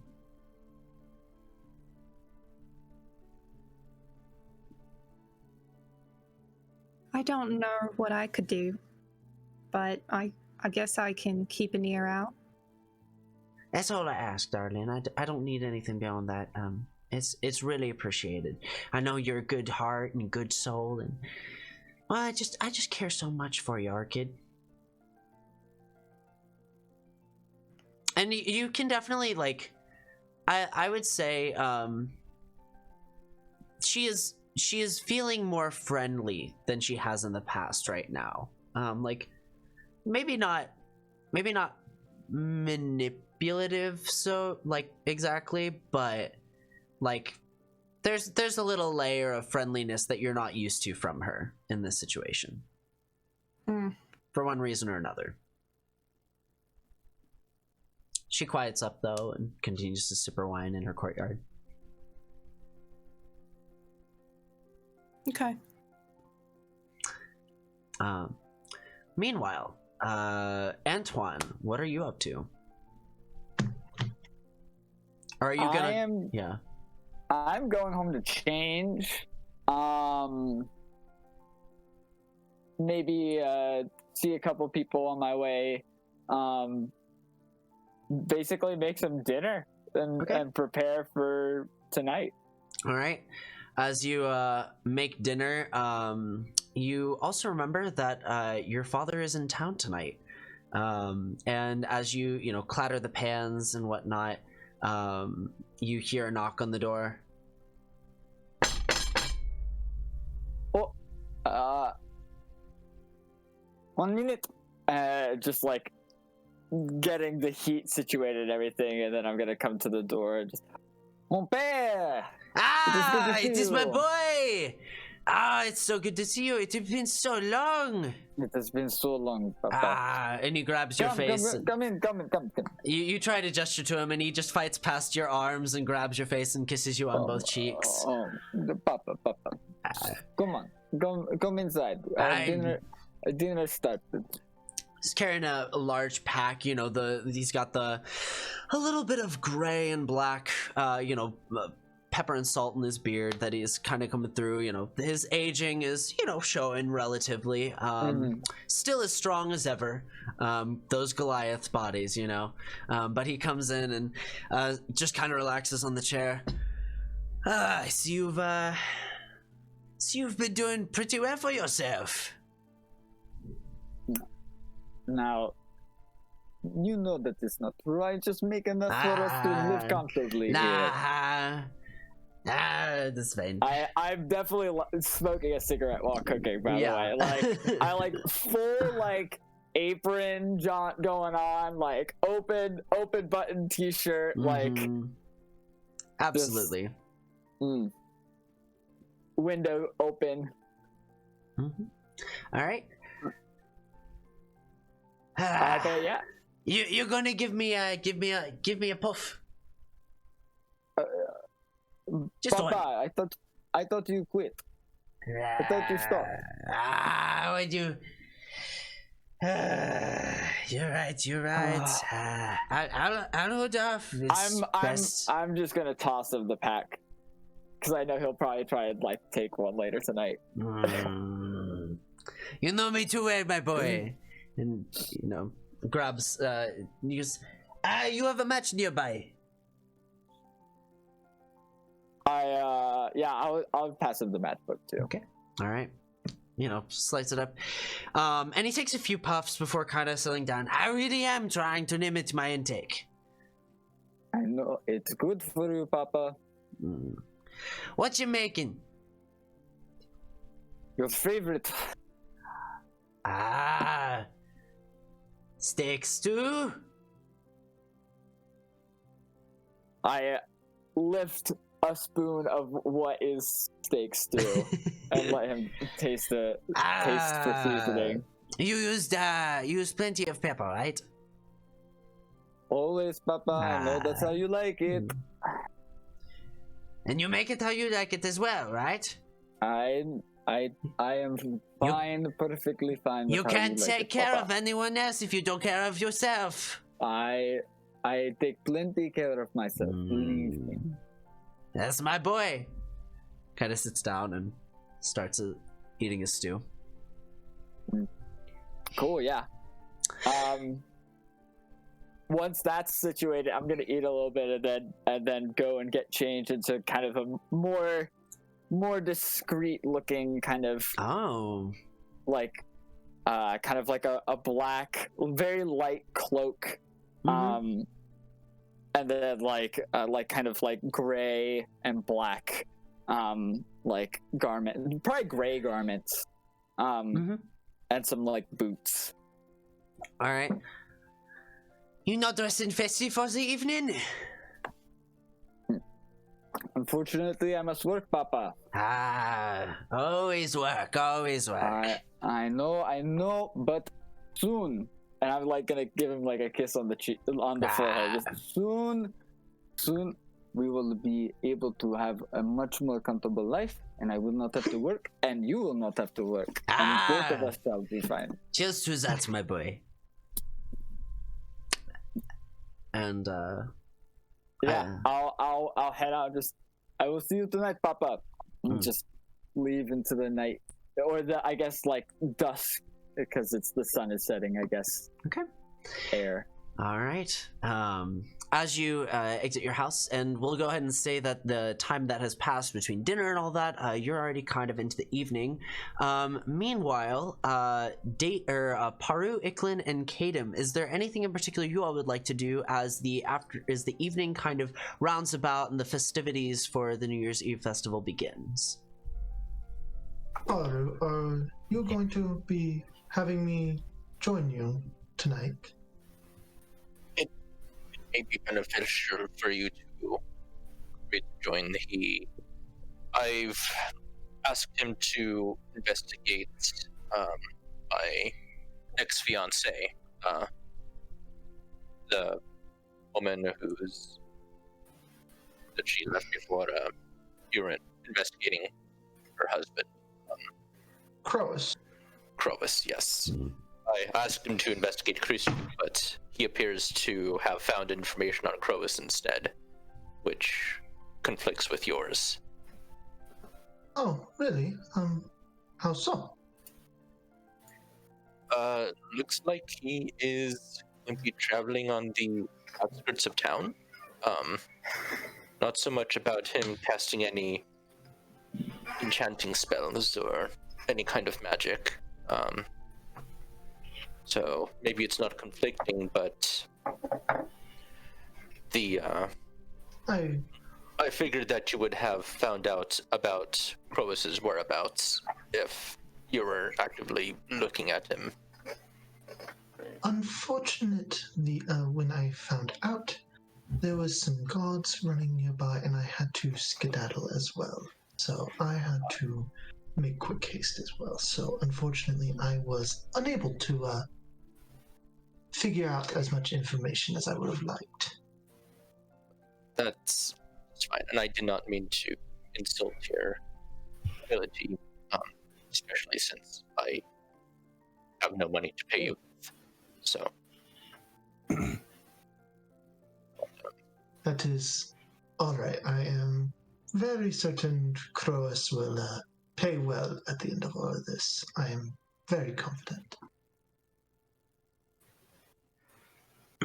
Well, pardon me for the interruption of this conversation, but I find it very odd that you're willing to share this kind of thing in front of me.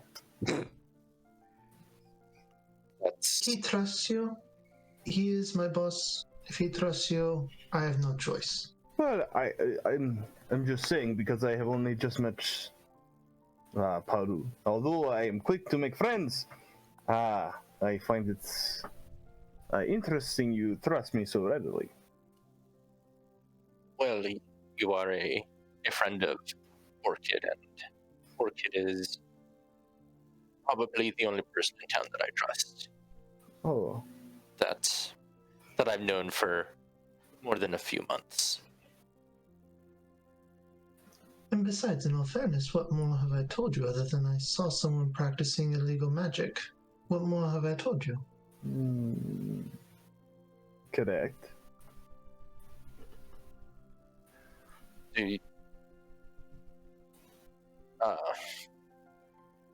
Does this discussion make you uncomfortable?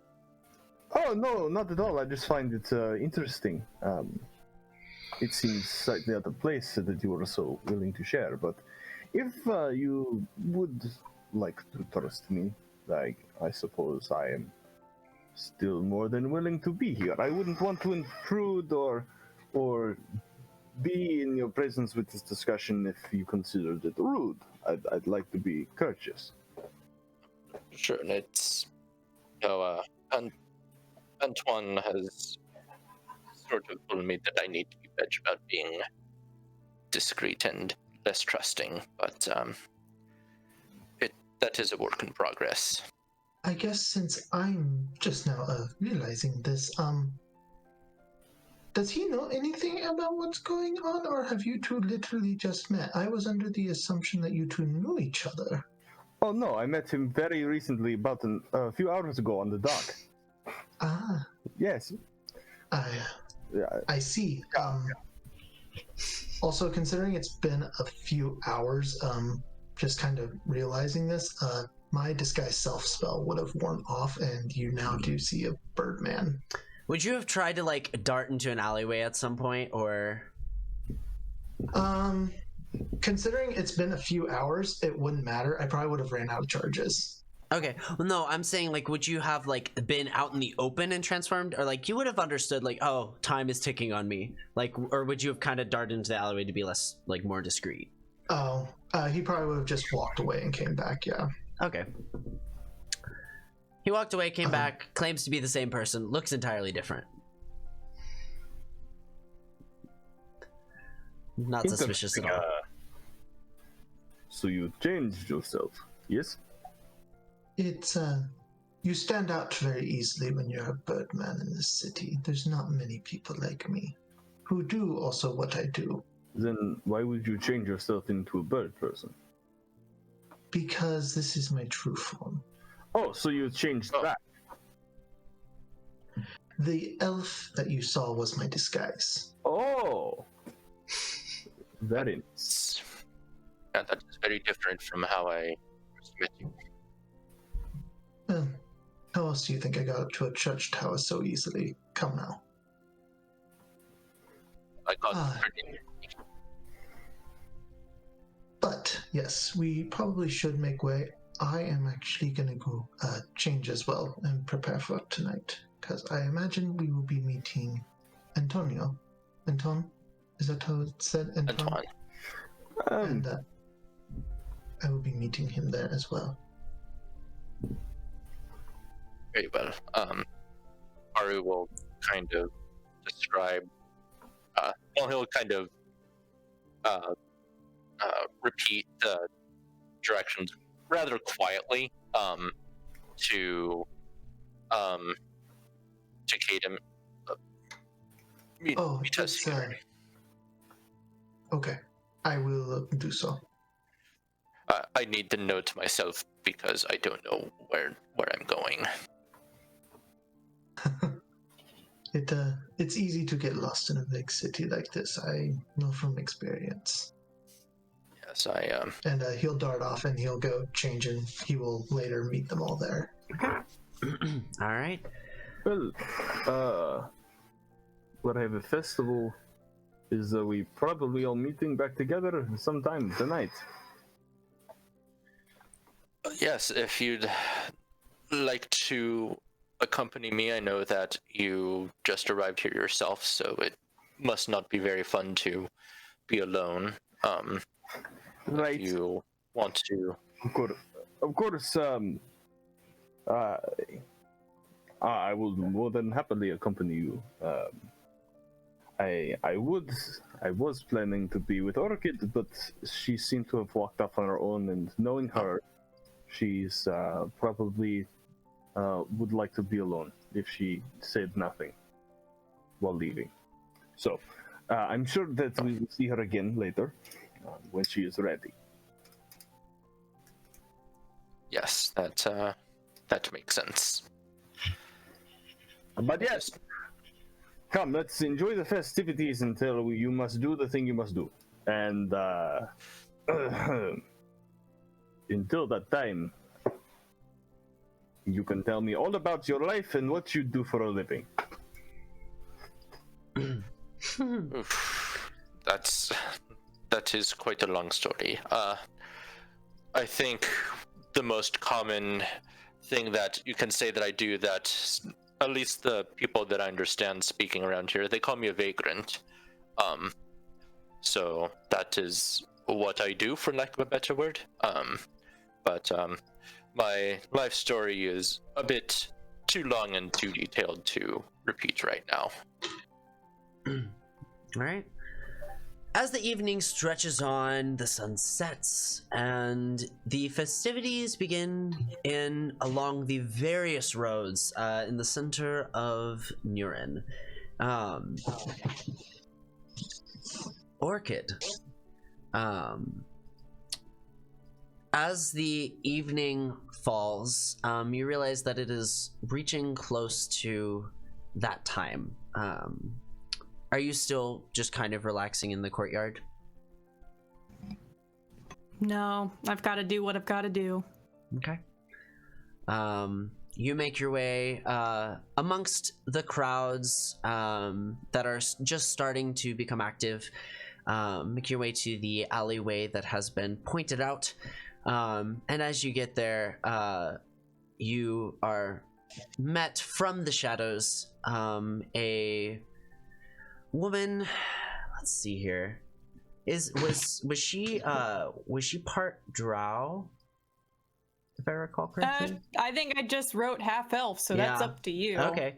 But Captainess Marisol, a person of intrigue, shall we say, for Orchid,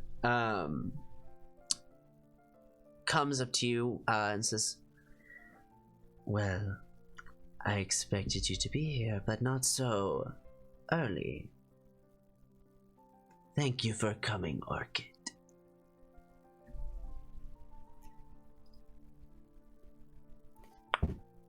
I really had no other choice. But I don't know what you expect me to do. There is always a choice. But you chose the right one. All you have to do is make sure that no one enters this small alleyway for a few moments. And you are free. Yeah, you picked a shit lookout. We both know that you're better at it than you let on. Yeah, a little better, but not actually that good. You could find somebody who, could see. You can sense just fine. And with that, she kind of steps back into the shadows. You hear a rustling of a cloak as a second figure kind of steps into that space. Do you attempt to observe anything, or? I'll listen. Okay. As you listen, make a perception check. All right, dice. Oh, that's good. That is a 19 plus. Wow. That is a 25. 25, yeah. Hell yeah. You almost like zone in on their conversation perfectly. That wasn't even with advantage. Hold on, I might get a nat 20. Gotta take it where you can. I rolled a 17, but okay, no, so 25. 25 is the highest. All right. With the 25, you hone in on their conversation, and Marisol seems to pull out something that clings, and you see a bright glimmer in the light as something metallic is produced. Anything. Oh, that's right. Never mind. You hear a clang, though. I'm gonna have to really try to be more aware of that. As you are listening in, Marisol addresses the figure. "Well, you keep requesting these wings. You must have a death wish." And she hands something over, and you can hear an exchange kind of happen as something is handed from this individual as well. With your sense, you can kind of detect that they are slender, and they are actually close enough for you to sense. And you can tell they are slender, and that there's something odd going on with their appearance. You can't quite nail it down, but something is inconsistent in your observation of them. And a kind of feminine voice shoots back. Are you not concerned about that woman? She is no threat to us. Right, Orchid?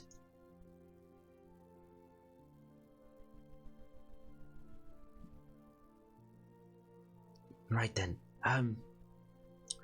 You have the materials? I will be back with your payment in just a moment. Marisol kind of grabs the person's wrist. No, you will be back with my payment now. And after a brief exchange, you hear a pile of coins, a hefty pile of coins, being given to Captain Marisol, and she nods and addresses Orchid once more. That is all. And she disappears into the shadows. Is there anything you would like to do at this moment, Orchid? Did the other person leave? The other person is walking away, but almost slower.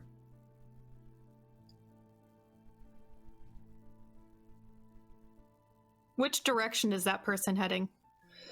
They're headed kind of northwest of this location. You're still kind of close to the ports. This would be the prime location for, kind of smuggling. And so she would be heading towards the city center.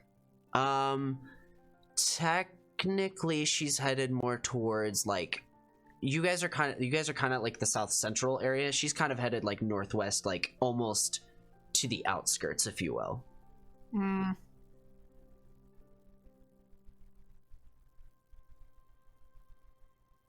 No, I don't want to do anything. Okay. Meanwhile, the cheers and the festivities are in full swing as the rest of the party, well, at least some of you are present for that. I imagine Paru and Iklin, at the very least, are in this space. And as you are going about, Orchid, were you planning to meet up with Iklin and Paru at all for the New Year's Eve festival? She would probably head that direction now. Okay, gotcha. Excellent. Meanwhile, Paru and Iklin, what are you two doing? There are a number of activities. You can see there is something of a fortune teller's stand. There of course there are plenty of wagons that are very well guarded that hold the various different wines, primarily from UC Estrothello and Amarillo Wine Company, the two competing companies of this of the Nuren city. Or at least the top of the food chain, so to speak. You can see there are a number of games of skill, games of cards, and there are also people who are just looking to have a good time. Are you two looking for anything in particular? I believe we're here to have a good time. Well, I am. And, Paru, until you need to do the thing you wish. Yes, that definitely sounds like a good idea. Paru will also have a bit of reservation because there's this anxiety of like meeting someone at a specified time, so he does constantly look up to the sky for some kind of indication to get a semblance of time. But yes, he will absolutely be lured a bit by some of the alcohol that's being offered. Mm-hmm. All right. Oh, you look like a man of fine taste, am I right? And there's kind of a more curvaceous woman who kind of gestures your way, the slight point of her ears coming out of her fully curled hair. Everyone that you look around is absolutely kind of dressed up. A number of people wearing kind of their finest clothing, looking to kind of show off a bit. People have done up their makeup. Almost just about everybody is wearing eyeliner or some kind of eye makeup at the very least. It is a vast array of color and an endless sea of vivid hues. As you do this, what are we doing? well, Paru kind of looks down at his rather plain clothes, even though he tries to be more colorful, but yeah, he's still very bland compared to other people. He'll look and say, yes,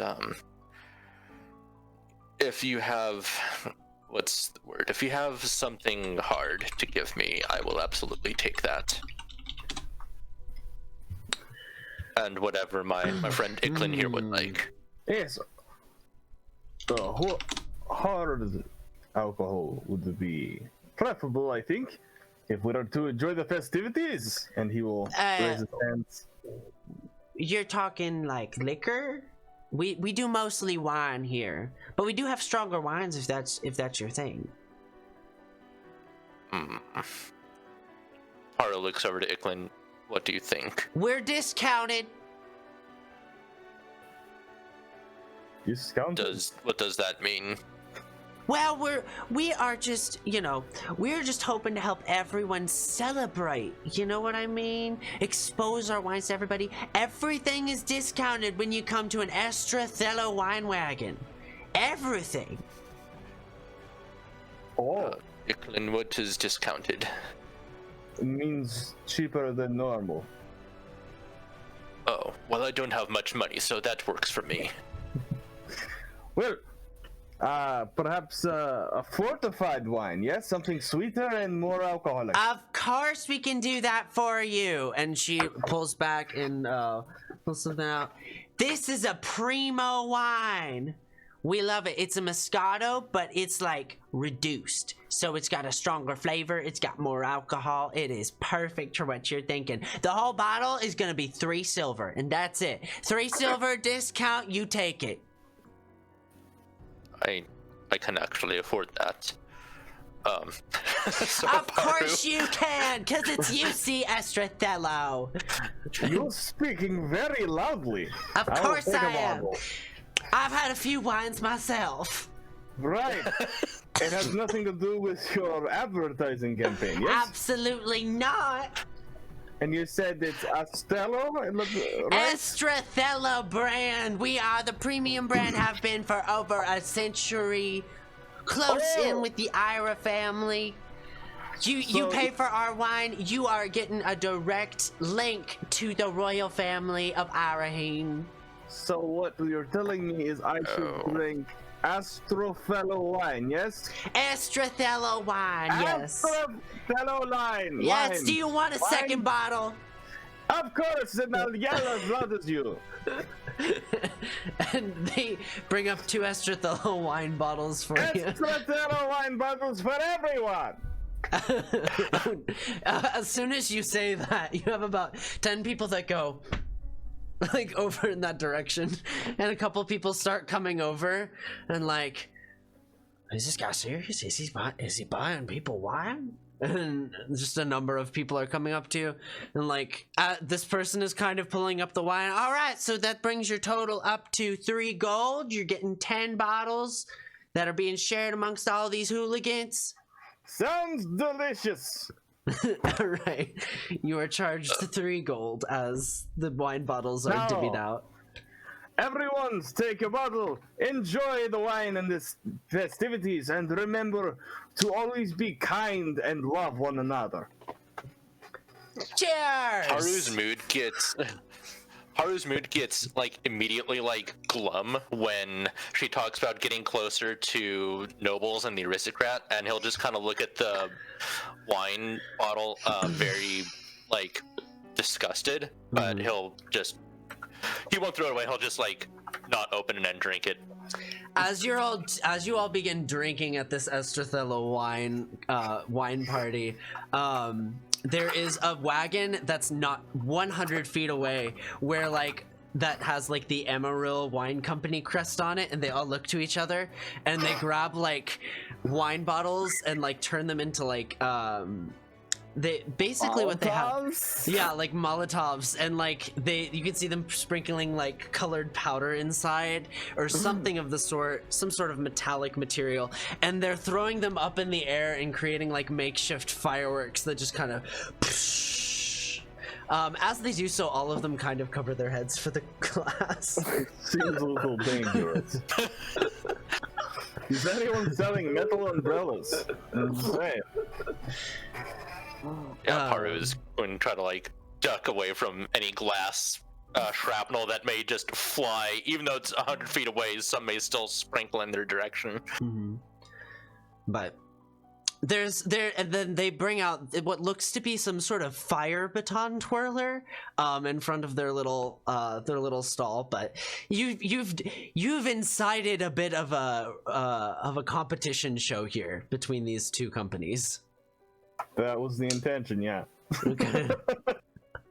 Fire baton twirlers around masses of alcohol. Yes, what could they're possibly brilliant. go wrong? 100% as intended. Super safe. I mean, this is Party City right now.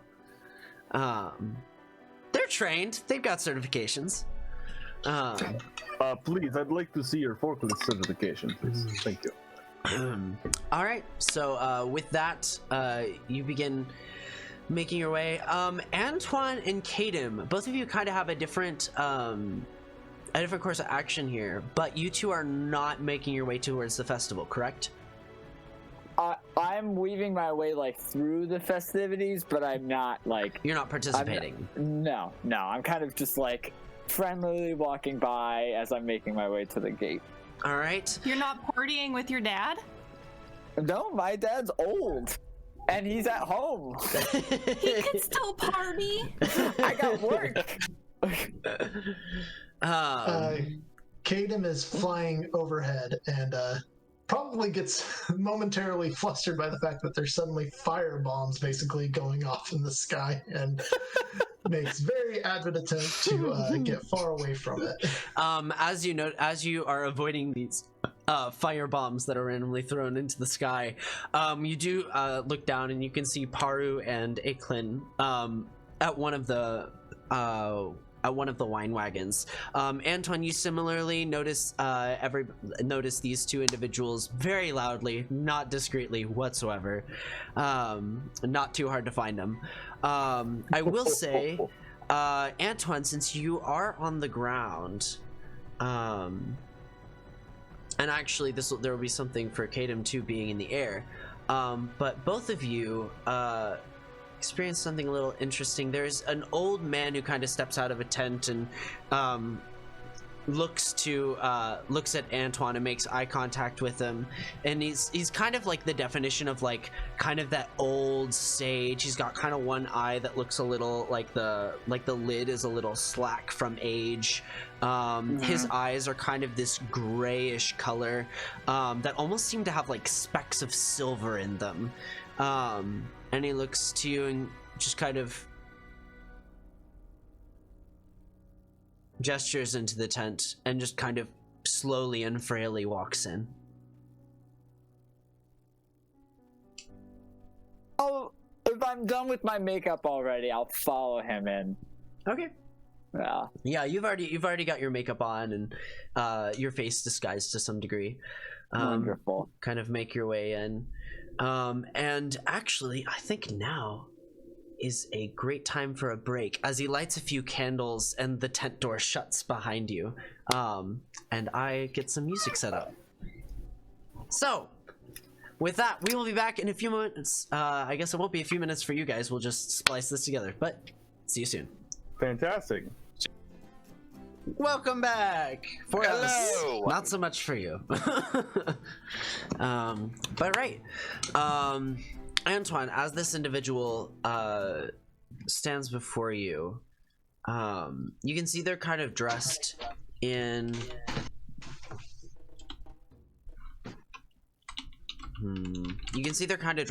these kind of worn older robes, and you immediately kind of get a sense of wisdom off of this individual. And there is, while they are certainly old, there's a lack of really knowing exactly how old, and this person could possibly be ancient. You're not entirely sure.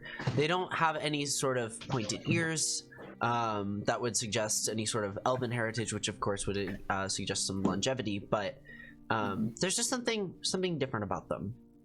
And as he looks towards you. Says, well, you have quite the story, don't you? Well, I don't know what you mean. I haven't seen you around here, sir, have I? I am rarely seen when I don't want to be. Right. Okay, well, is there something you need from me, or something I can get you? I wanted to offer the opportunity to you to read your fortune, should you be so inclined.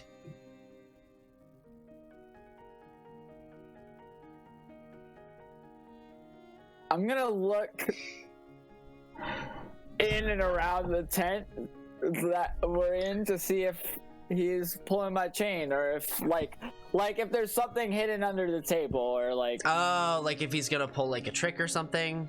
Okay, make an investigation check. And he's a charlatan. You can take your look around. I have nothing to hide. Someone hidden in the corner ready to pants Antoine. No, my weakness. That is a 14.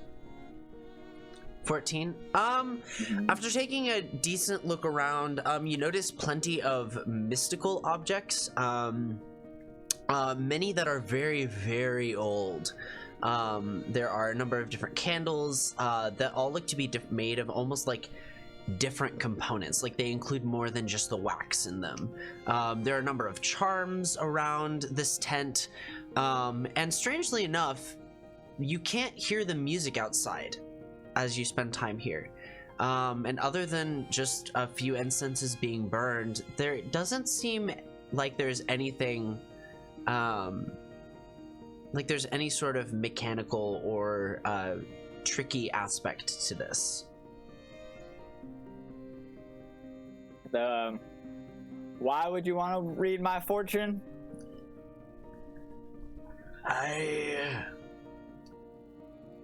can tell when there are certain individuals that start out on a journey beyond the average folk, the casual folk, the average folk, the caverage folk.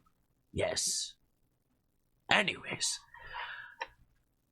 I just enjoy giving insight, should they want it. Sometimes it is wise to avoid knowledge, and other times it might be prudent to know. I look at my pocket watch. What time is it? It's probably hovering around like probably 11 o'clock. Ooh. So it's pretty Well, late. If you're still here later, maybe I'll take you up on that, but I'm afraid I do have some business that I have to take care of. Of course you do. I'm well aware. Right. You should bring your friends with. I would enjoy giving the lot of them a fortune. Oh, I have many a friend who I'm sure would love your company. And they will never find me. Most That's likely. not ominous at all. I bid you a good evening, sir. You as well, young Goliath. And I'm gonna take note of how the music only starts from outside when I open the curtain. Pretty much. And I'm gonna just walk out and be like, what a fucking crazy idiot. As I just leave. Alright. And as you step outside, the music does indeed change. Just about instantly, but I am struggling with the copy-paste system here, so. There. And with that, you make your way out into the evening. You can see just about everyone. You kind of look up and you notice Kadam, even in his dark clothing, flying through the sky. Orchid, at this point, you have kind of rounded your way into the festivities and have unfortunately spotted Iklin and Paru amongst the Estrathala wine people. I'm guessing I heard them. Yeah. Oh, yeah. Definitely heard Iklin. Paru's Yeah. been pretty quiet. I probably did hear Iklin probably halfway across the city. Getting in a yelling contest with that lady, but in a nice way. Trying to boost her sales. You know what I mean. All right. So all of you begin to kind of converge. It's hitting around 11:15-ish at the time. There is something happening soon. What would you all like to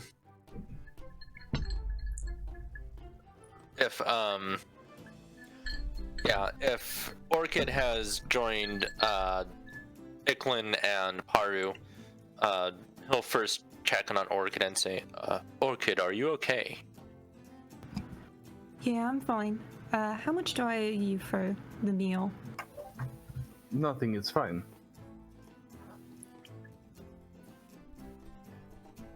Yes, Are you sure? Iklin was quite generous. Of course, I have not seen you in several months. Allow me to treat you. Well, thank you. But of course. Yeah. Yes, I have I think the word is rendezvous with someone, and Iklin was going to join me if you would like to come along.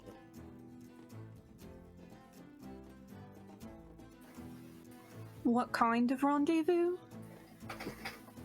I haven't told you much about my personal life, but there's someone who has hurt me deeply, and I hired an investigator to look into the matter, and I am meeting him in about, within the hour.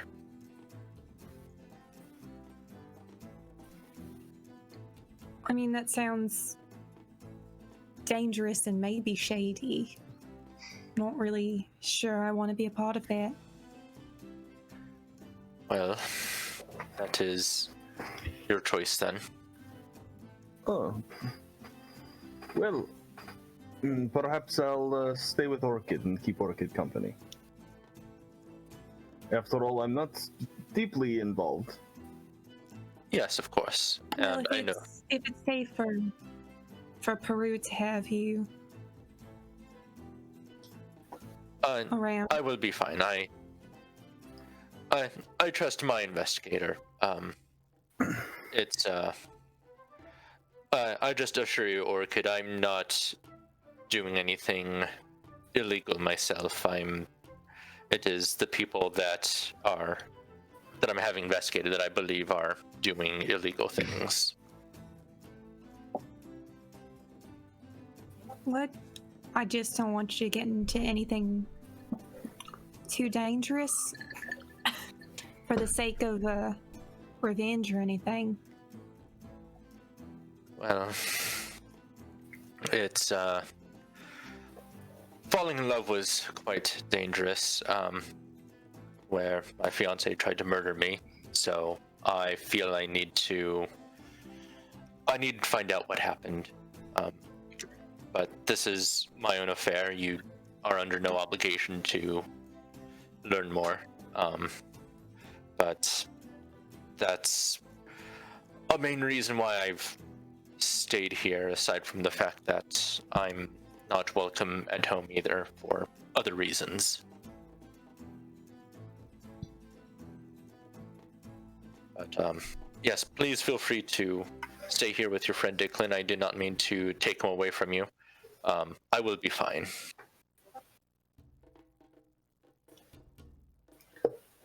If you don't require any help, I am more than willing to, I work as an escort part-time anyway, so... Oh, sorry. Security. Yes, you told me to use that word.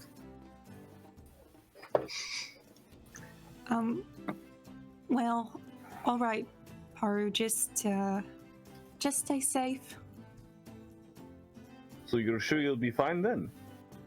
I will be fine. Yes. We're all gonna be fine. And the person at the UCS Strathello person just kind of like comes in with wine bottles. I'm hammered. I'm Iklin. Yeah. Oh. Here. And they just hand you a wine bottle and walk away. Well, thank you. And just walk Haru away. offers. That was really loud. Paru offers. Paru offers the wine bottle over to Iklin. Perhaps it is more appropriate for you to enjoy this. I need to be of sound mind with where I'm going. Well, it's typically the best thing to do while working, unless it's a requirement of your job. Yes, I would love to get intoxicated, but not right now, and not with this. Maybe another time then, yes? Yes, of course. Ja. Well, Orchid, should we make our way to some other part of the festivities then? Something you prefer quieter? I don't think we're gonna find quiet anywhere in the city. Nonsense! There's a gambling hall right over there. You know, I'm not really a gambler, but if you want to gamble, I can cheer you on. Well, it's always better with company. As you two step out from the party, you're approached by an aged man who stumbles in front of you. How are you, young ones? Good? I overheard you were wanting a quiet space. You're very perceptive. You weren't even near us. I am known for being perceptive. Well, Beyond my perception. you seem friendly enough. What are you saying?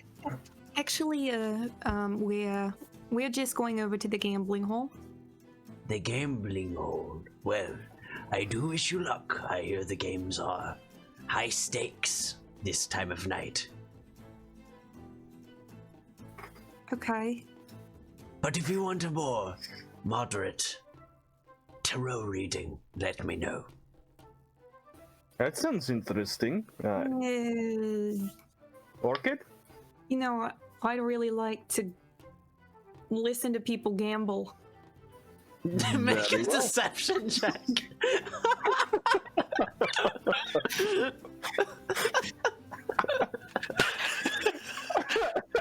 That was so well done. So forced. 9. 9. Right. Well, should you get tired of hearing such gambling, let me know. I am more than happy to provide a quiet space. And kind of frailly walks away. Well, he seemed nice. Little odd. I think your money might be better spent at the gambling hall. It's more of a sure thing than that. Perhaps. But it's still an experience. I mean, it's come and gone. But While standing there kind of awkwardly, Paru lightly taps Iklin on their shoulder and says, I am going to get going. Please look after my friend. And he'll look to Orchid and bow his head and say, goodbye, Orchid. I will see you again soon. Yeah, stay safe. And then he will start sprinting off in the direction where he's going to meet Antoine. All right. So, Well, the two of you head off to the gambling hall. We'll go ahead and follow our rogues and not rogue. I'm totally grabbing a bottle of wine and a thing of flowers, by the way, as I'm walking through the facilities. Okay. Are you swiping these? Or are you? I will swipe the flowers, like not for a bouquet or anything, just like a spare like a couple flowers here and there. Okay. But I'll buy the wine. All right. It costs you 3 silver. It seems like 3 silver is kind of the going rate for a wine bottle on New Year's Eve. Okay. That's fine. You can make any note of whatever kind of wine if you wish it to be of a certain type. No. We'll say it's a Merlot. Perfect. But you are able to grab some flowers as well. You find a nice set of tulips that you're able to kind of grab from the wayside that are not too damaged from the trampling and ongoing parties. Wonderful. Now, is a set of tulips a single flower? Shut up. As the three of you eventually converge, you find yourself near what is known as Crow's Mansion, presumably able to at least kind of follow him, or when he leaves, or like you can either choose to follow him when he leaves, or you can try to just do something else entirely. You can try to beat him there. You can try to just go along the path to where he's supposedly going to. What would you three like to do? If it's the three of us who show up, I'm gonna be standing kind of by the gate and be like, I didn't know that we would have extra company. Yes. Well, Antoine, I had asked you to get information on Christu, and I asked him to get information on Crowus. Although in your investigations, it seems that you came across some additional information about Crowus himself, but this is Kingdom, and he has found out some information as well. A pleasure to finally meet you again. It's a very... Right. I believe I saw you earlier. Yes. You're that new kid who's coming in. Alright. Okay. So he's here to follow us, I assume, or... I am here to help in any way I can. Right. Okay, well, you all look like you have no idea what you're doing, and Antoine's gonna take a cap out of his hat, out of his satchel, and kind of put it on. And... Okay. So, do any of you have any flowers or anything? Flowers for what? I thought we were following him into woods. Right. If I have a couple flowers, I'll give each of them a flower to take with us. Okay. As you do so, y'all are given flowers, but the wind begins to rustle through the area. The music is entirely drowned out, and you guys hear humming through the air.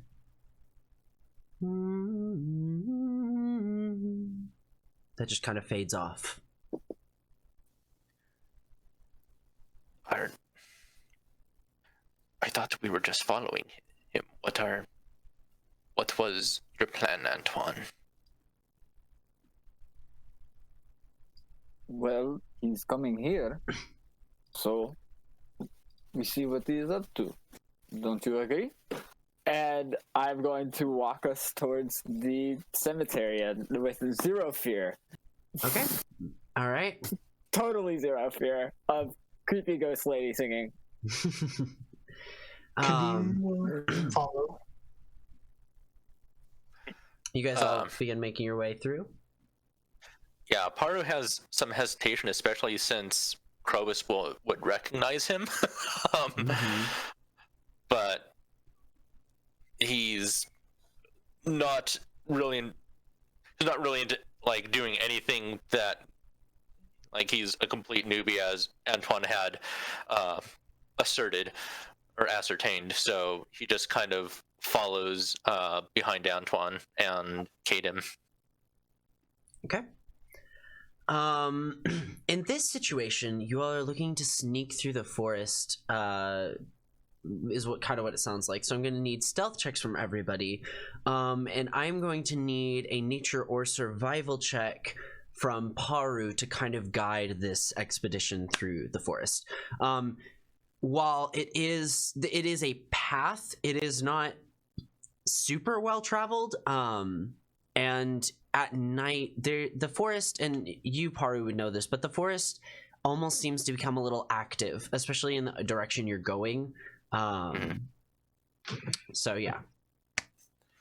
I don't by any chance get any advantage for being out in the wild, do I?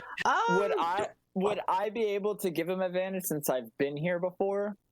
So I was definitely at my mother's funeral. Right, exactly. I think this is definitely a situation for advantage. I would say, Antoine could give it, or I think your circle of integration would also grant advantage in this kind of situation as far as flavor goes. So I think you can definitely take advantage.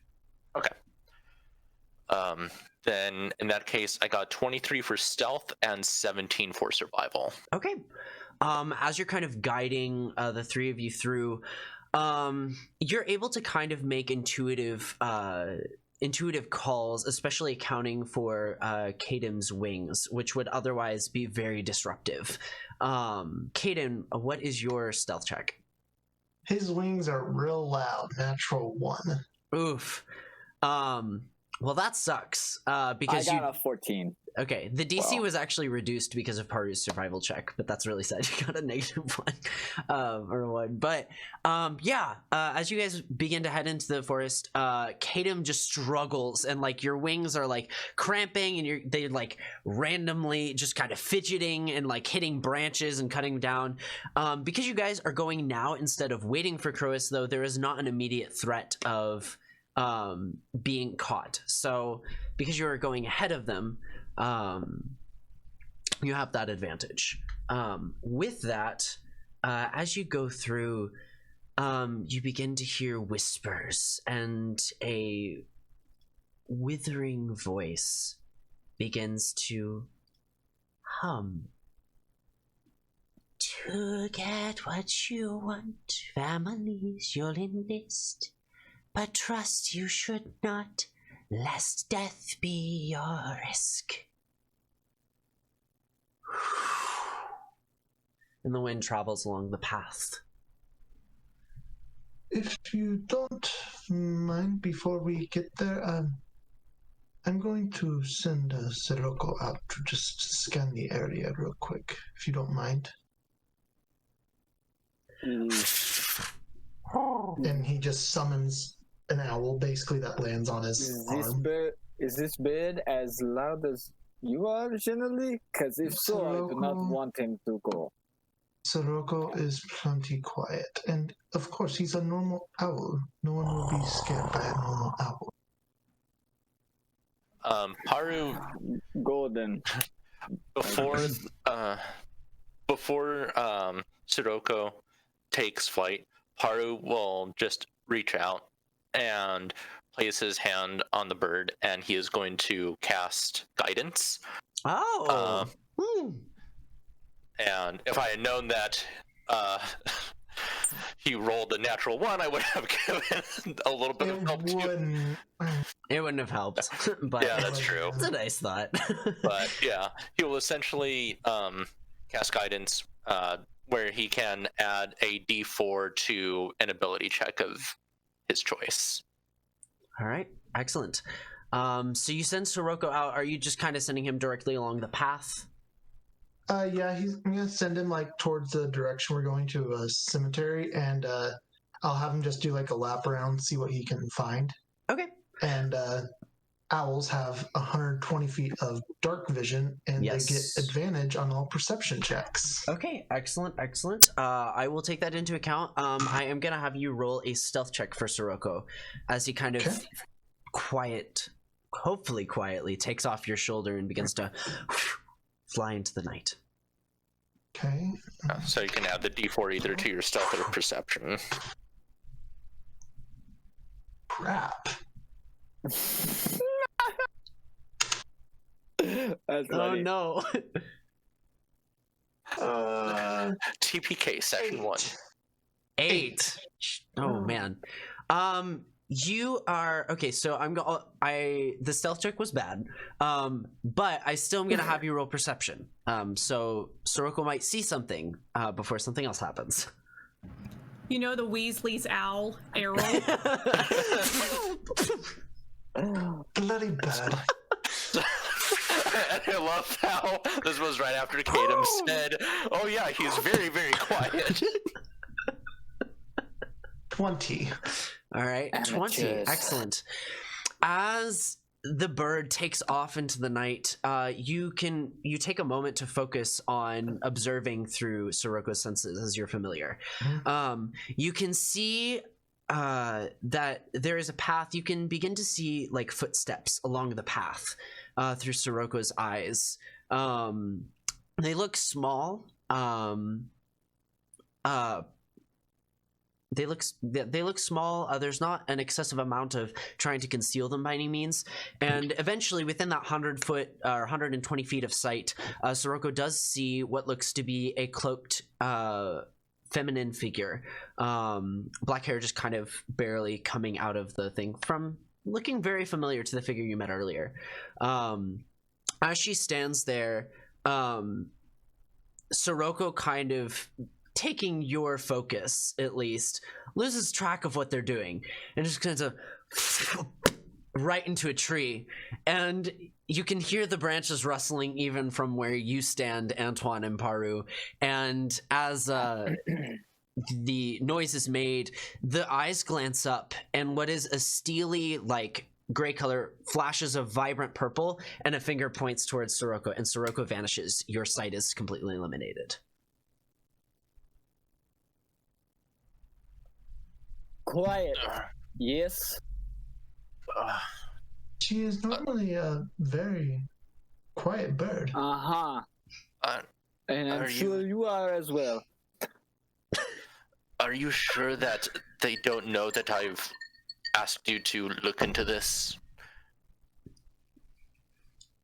100%.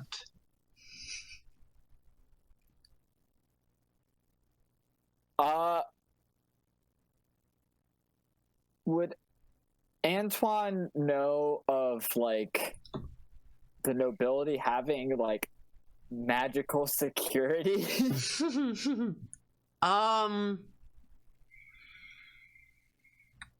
You can make a what check would this be? I would say you could do a history or an arcana check here. Okay. This would come from that's pretty good. memory.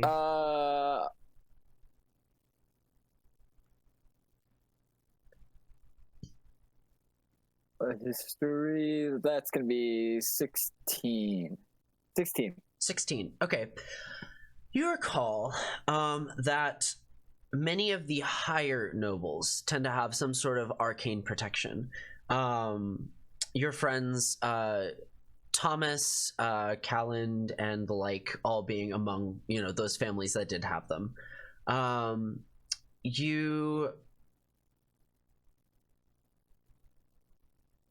As far as lower nobility, they might have minor protections, but such protections would not be standardized and probably be limited in their application. It would be completely up to that house to figure out how they would do it. Some of them probably participate in minor, like the equivalent of the alarm spell from the level 1 spell that you can set for like 8 hours or whatever.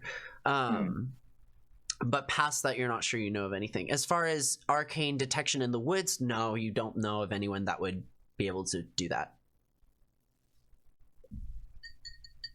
Well, it seems that you and your bed are lucky, and we won't have to. It's not who we think it is, at the very least. But I would like to see who is here as well. And Antoine would love to just try and sneak up and see anything or anyone, but he does not have dark vision, so probably not great. I was about to say, does Kadam have dark vision? Don't think so. Yeah, I don't think. Yeah, it's just Paru. Just Paru. Yeah.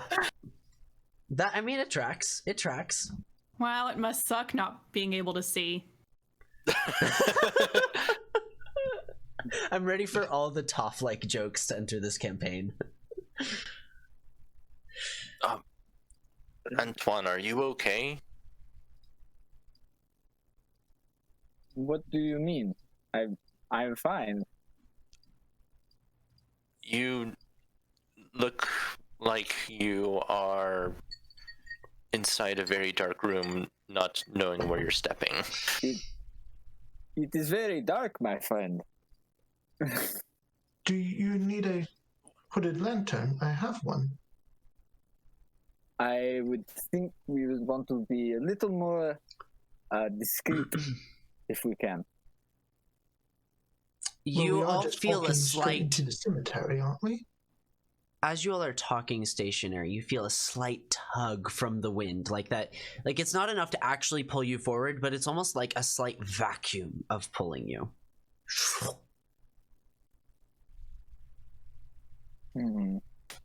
I'm guessing I don't see anything in the dark. Does Paru say anything? You can make a perception check, Paru. I'll let you do so. I would say Antoine and Kadam don't necessarily observe anything, though. Okay. I'm lighting a cigarette then. Oh, for good goodness sake. Natural 1 for a 6. Of course. No, just the wind is weird here. Man. It's probably fine. Alright. Yeah.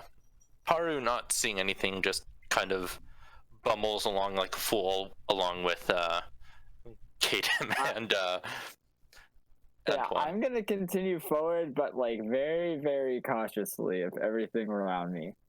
Just Absolutely. I will bring up the rear of the Dumb and Dumber trio. As you guys are heading deeper into the forest, let's have another round of stealth checks and a survival check to lower the DC. With advantage or should yeah, I suffer? I'll let you have advantage again. Alright. There's multiple factors that would give you advantage here. worse than the first time. That's 21 for stealth. And this time the wings, it's like they're shadows. Got a 12. Lighting cigarettes are not quiet, I guess. With matches. I burned myself well. Okay. 21 stealth and 23 survival. Okay, excellent. You all do very, very well sneaking through in this. Actually, that survival check really, they kind of kept you above the board, Antoine. You do notice that as you are kind of tapping your cigarette, an ember falls off and one of the leaves lights a flame real quick, but is quickly extinguished by an unknown source. And the song that you heard earlier continues. A noble, a business, a royal to gain the favor you need to bolster your claim. And silences again. I don't understand what that voice is saying. You're all hearing that, right? I hear it. It sounds like they're trying to bolster the claim of something, but I'm not sure what they're trying to claim. Yes. Antoine, what did you find out specifically about Croas? As I'm not sure if... And Paru's trying to say this in a little bit of a hush tone, but kind of like loud enough for Antoine and Kadem to hear. Kadem here found out that Crowis has been using some enchanting magic in a way that he's not supposed to. What did you find out? The same, and that also he is to take a trip to what is known as the Sign of the Lost. What is that? Just a kind of shrine in the middle of the cemetery. There's some children's stories of ghosts and the like, although it seems that there's some quality to that may be true, that given what is around us. That might explain what I saw in the middle of the cemetery. The lady in the middle. There was a woman there. So it's entirely possible that a cemetery is haunted, I guess.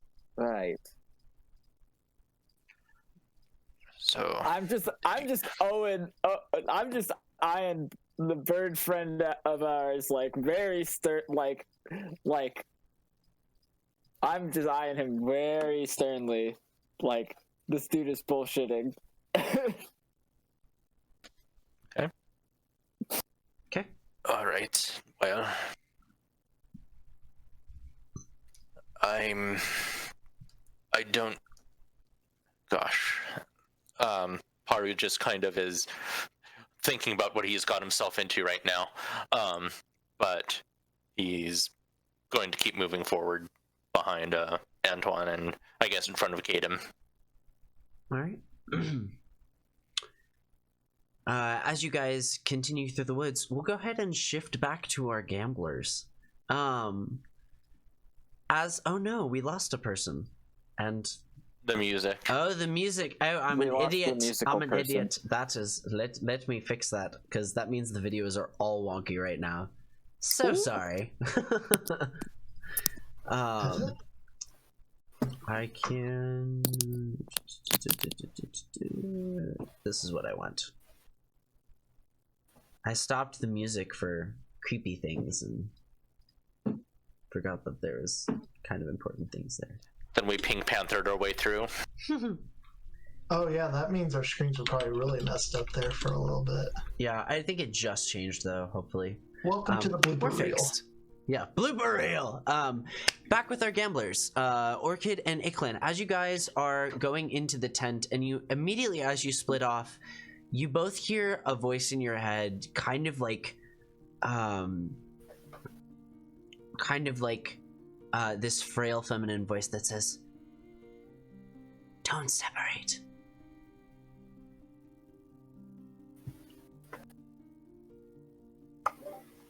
I'll turn to Orchid.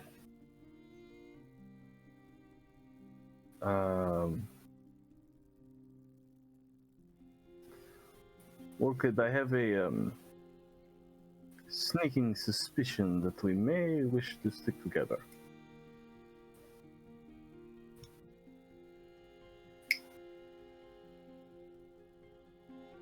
Was it some creepy old broad coming up behind us?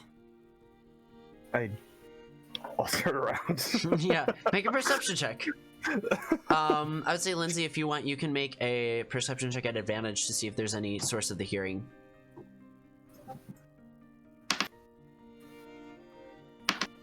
15. 21. 21. With a 21, it was almost as if the sound was, it was almost as if it was being whispered in your ear. In Orchid, that sensation is very, very clear to you. However, you, for reasons, understand there is no one anywhere near that vicinity enough to whisper in the way that you experienced that sound. Iklin, as you are staying around, you are looking down an alleyway, and there appears to be a cloaked figure that just kind of dashes behind the wall. Well, I don't see anyone in the immediate area. However, there was someone down the alleyway there. I think someone is using some kind of magic. Should I see who this cloaked figure is? No, that sounds dangerous. It's. I don't think I'll be harmed. Well, if they're using magic, I mean, being a big, strong person isn't going to help. Well, I can always grit my teeth and hope I get through it, but I do find it interesting that someone is interested in us. It's probably just some New Year's prank. Perhaps. Yeah. Perhaps I'm worried for nothing. Let's continue. Maybe go into the hall. Yes? Yeah? Okay. As you both continue into the gambling hall, the voice does not pester you, but both of you just get this sense, almost externally, that something's happening. And it wells over time. It's not an immediate experience. So as you walk into the gambling hall, you are met with plenty of noise, lots of shouting, lots of, celebration and curses and shits and fucks from, every corner. And what gambling game would you two like to participate in? Well, I must say this is much louder than I expected. I did not take into account the new year. I honestly thought you were joking when you said it would be quiet. Thought that was sarcasm. I just thought you wanted to gamble. No, I mean, of course I'm decent at it, but I honestly did think it might be quieter. But then, the exploding fire bombs in the air, As you both step in, there seems to be a very short individual, definitely a halfling, that kind of looks over to you and brightens up at seeing both of you and says, "All right, we have Orchid here in town, here in the gambling. We never see you here." Oh, I'm just here. Well, come and join the fun. Of course, we are doing stakes. Now we are voting. It is a democratic process, and we'll take your preference into account. Especially, if is this your first time? Here or gambling?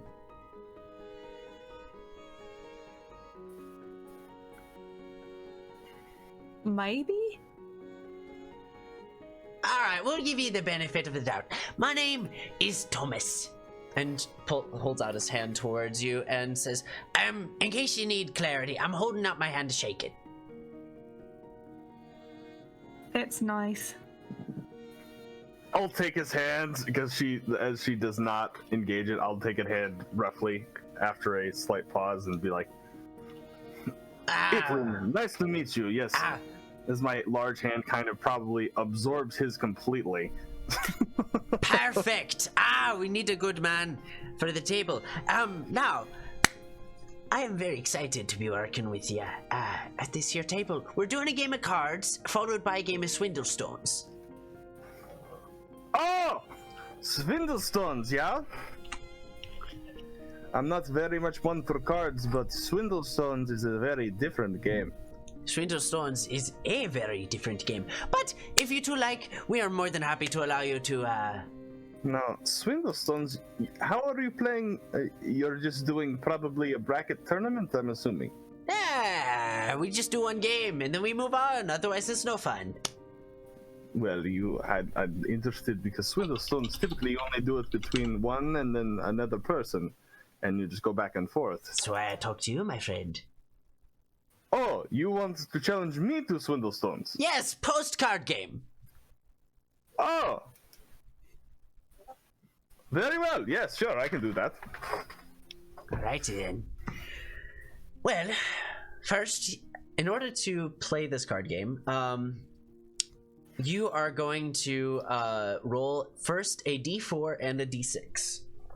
Okay.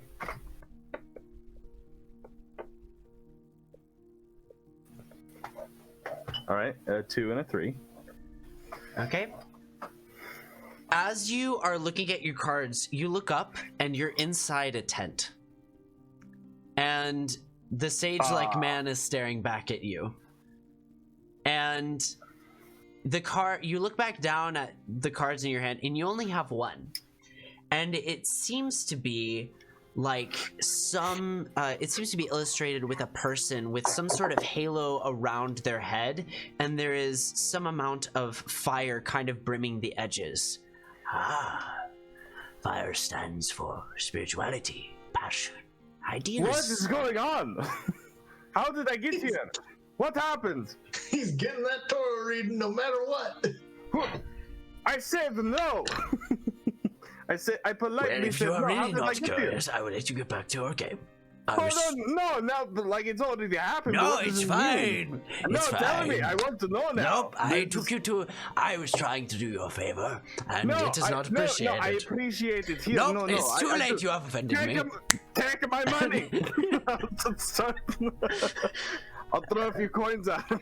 And Orchid, as you look forward, Icklin is like lost, looking at his cards for a moment, and like you don't see any of this. None of this actually seems to happen. Icklin, in the moment that he snaps his fingers, I don't see any of it. yeah, you don't observe, you don't hear what he hears. And as you go back to the game, there you have like a normal set of cards in front. They are awful, god awful cards. Like there's no way you're gonna win with these cards, but as with any game of cards, you can always bluff. So what would you, Icklin, like to do? I put a smirk on my face and hide my cards. And yeah, I'm bluffing. Okay, make a deception check. Dang it.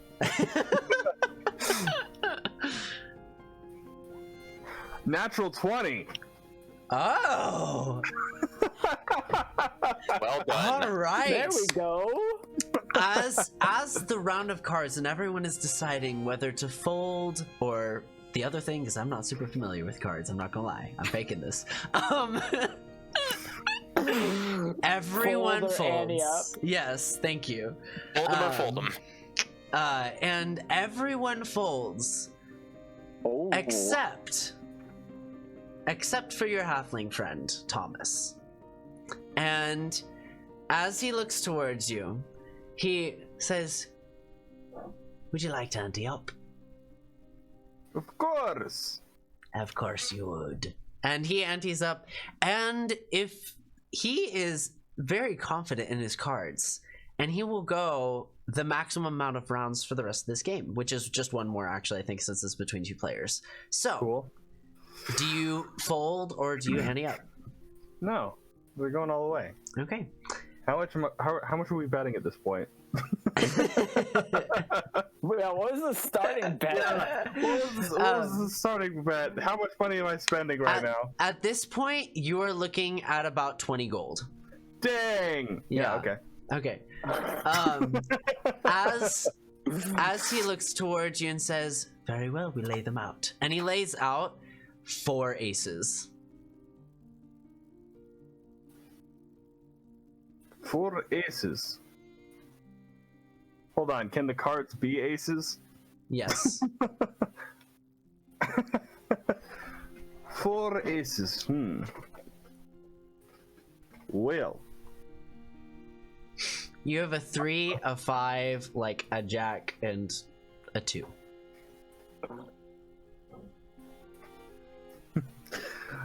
Well, I'll have to say, the most impressive cards, but can you beat these? And I'll place them down. You're a fun man! I appreciate that about you. And he kind of like slaps you on the side, and he kind of tosses a coin and mindlessly catches it behind his back and says, "That'll be 20 gold pieces for the round, but I am a generous man. You can just give me 10 and I'll call it good." I find it suspicious that you're telling me to only give you 10. I have an unfair You happen advantage. to be pulling my I'm good leg at this already. game. I've been doing it for years. Really?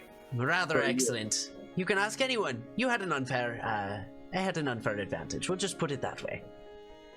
I don't understand what I'm happened. going to turn behind me and look around. Everyone's just kind of like shaking their heads, like nodding in agreement. Like, he seems to win almost every game he gets, and like people bring their own decks. Like, there have been scandals. Like, you hear stories from them, like, oh, I tried to hire this guy to bring in, you know, like a stamped deck to play against him, and still lost. Okay, yeah, sure. Like- I'll give you. Then 10 gold is fine, but I doubt you'll be able to keep up the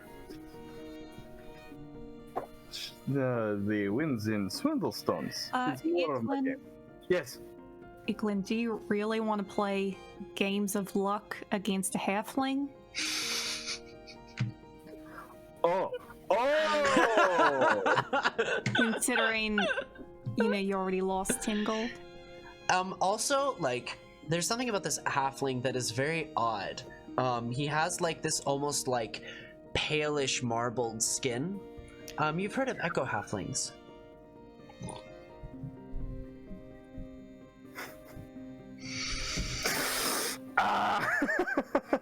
Okay. Well, perhaps a lower stakes game? I still enjoy it. Of course, I get pleasure from the game itself, not the money I gain by it. I leave that to my business. Very well.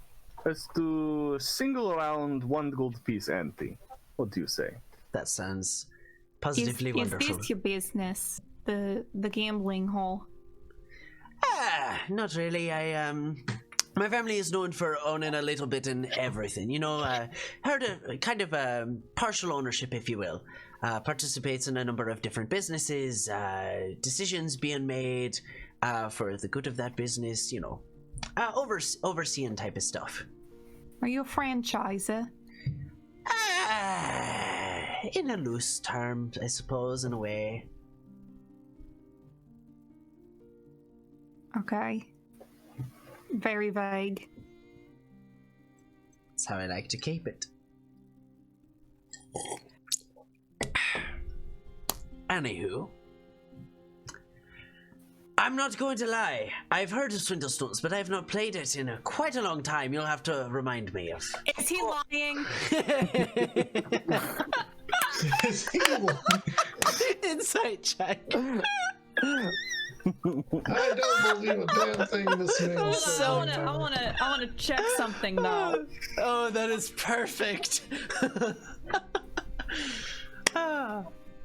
I've also been listening to him speak for at least a minute. You have. So you do.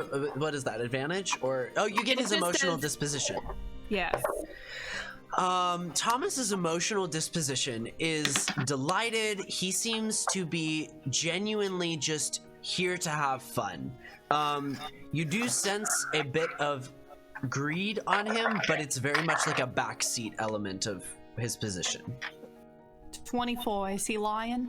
Is he a 24. fucking liar? Has he played Swindlestones? As far as you can tell, it seems that he might be stretching the truth a bit, but he probably hasn't played it in a while. It's probably been a while, but he probably is somewhat familiar with it. Eklund, how low are the stakes? It's a single gold piece per round. We'll put probably only 1, maybe 2. Very quick. Do you have that kind of money? Of course I do. Okay. I work for the post. Just checking. Alrighty then, so remind me how we play this game. Just a quick refresher. Very well. You take out your Swindlestone dice, which is 4d4. And what happens is we roll the dice in front of ourselves and we hide the dice from each other. Mm-hmm. Now we bet on what we have. So I would bet that I have, but we're using all-encompassing dice, not mine and your own, to see how many dice are actually in play. For example, I could say 1-1, so there's at least 1-1 between both of our dice. Or I could say 4 4s or 5 6 or 4 5 5s. You know, anything like that. But I would bet first, then you would bet, but you could only increase in bet. So if I bet 1-1, you would have to bet something higher than that. So you could either do 2 1s, 3 1s, or 4 1s, 5 1s, or whatever. Or you could go up to the next number and say 2, 1 2, 2 2s, 3 3s. But when I say 4 1s, you could not bet anything lower than 4 1s. So you could not bet 1 1, 2 1, 3 1, but you could bet 2 1s. Alright, and this is between both sets, correct? Yes, All all right. dice included. Alright, I have my guess. So I would bet, and then you could either raise the bet, or you would call. Call me a liar, and then we would count how much dice, what the total number of dice. Alright. included. So you start or I start? Well, we both roll, hide your dice, and I'll bet first. Alright. I bet 2 1s. And I have to keep the same number. No. No. Alright. No, so you can go up, Alright. but you can't be the same. So I bet we have 3 2s between the two of us.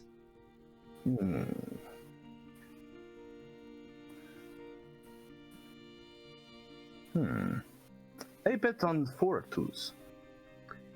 You bet on 4 2s. 5 2s. Call. I have 3 2s. I have 1 2. It looks like you lose. Ah, very good, But- very good. Don't worry, round is not over. Now that all happens is you lose 1 dice. So now Lose you have 1 3 dice, dice and I alright. have 4. Alright. And we continue. I hid my dice. So now you only have 3. I only have 3 dice. 3. Alright, you bet first. Alright, I bet we have 2 4s between the two of us. I bet on 3 4s. 3 4s. Call!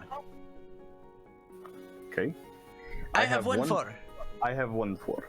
So we have 2. Looks like I lose. So I won. So I get the gold piece back. Yes? Alright. Uno más. As they say in the One Dragons. I bet 3 4s. Call. I have 3 4s. I have no force. Alright, Looks so like I win. You win. You lose a dice. I do lose a dice. Alright, so we're down to 2. Your turn. I bet we have 3 4s between the two of us. Call. I said 3, right? You said Yes. 3 4s, yes. I have 2. I have none. Alright. You have 1 dice left. Alright. Am I first? You are indeed first. 2 1s. 3 1s. Call. I have 1 1. Ah, you win. Alright, roll again. You go first. 2 4s. Call. I have 1 4. I have no force. It's a good game. Yes, It was a it pleasure looks- playing with you. Of course, I win the gold piece. Take this back, and he just gives you 5. Oh, thank you. I Good appreciate it. sportsmanship. Appreciate it. Thank you for humoring me.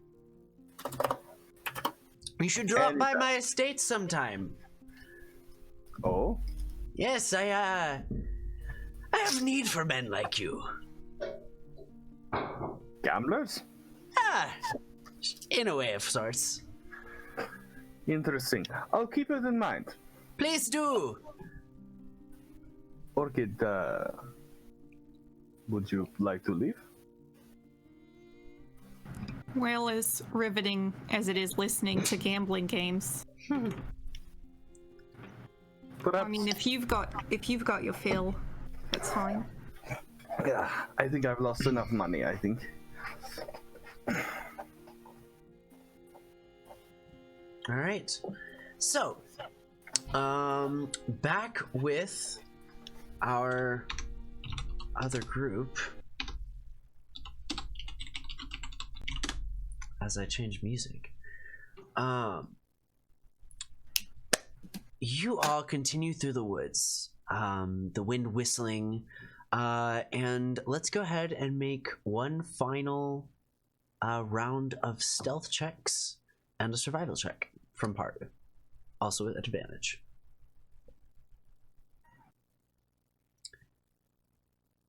$23 for stealth. 23. Okay, for Paru's stealth, I got 21. For survival, I got 24. Okay. I also got 21 for stealth. 21. So really high rolls. Mm-hmm. Excellent. So, with that, you all continue through the woods. The wind whistling through your ears. You all find a very good spot to stake out in this final stretch. And your stealth is so good, you avoid the sight of whoever seems to be waiting for Crois. And you can see as they look down at some kind of watch, some kind of pocket watch. Waiting. And waiting. You all wait for about 10 minutes. And it should be noted that as you spend time here, you're able to take in your surroundings. This shrine is something of a formal site. This is really the only graveyard for the Ira people. Pretty much everyone gets transferred here. This is where pretty much every funeral is held. There is a table on which a sheltered bell kind of sits. And this is often a bell associated with kind of ringing into the beyond, into, you know, the helping to ease the passing from life into death. And it holds a very sacred place among these people, despite it being, you know, by some society's standard, a little out of date with modern practices. For these people, it's very important, and it's a tradition that they share. The bell seems to be inscribed with runes that, at least from your distance, none of you can make out. And as the woman stands there waiting, you all seem to hear one last bit of music from the wind.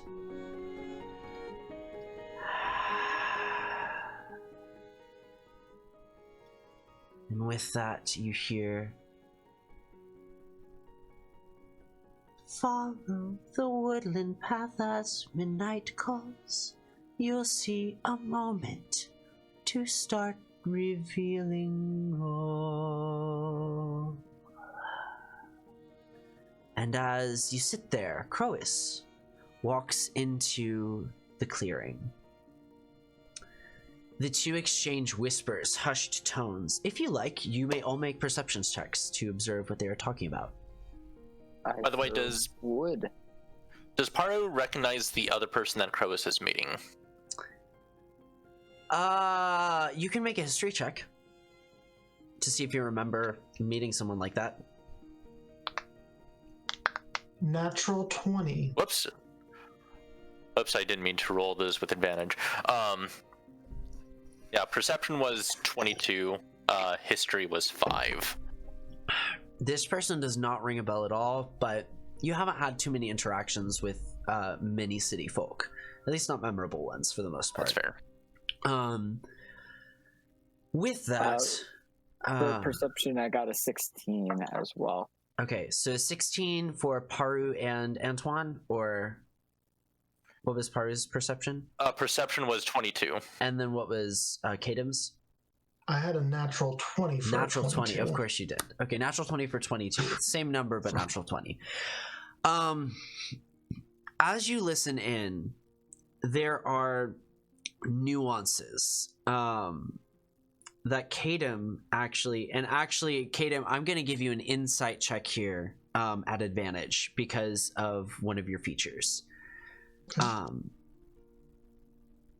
As this...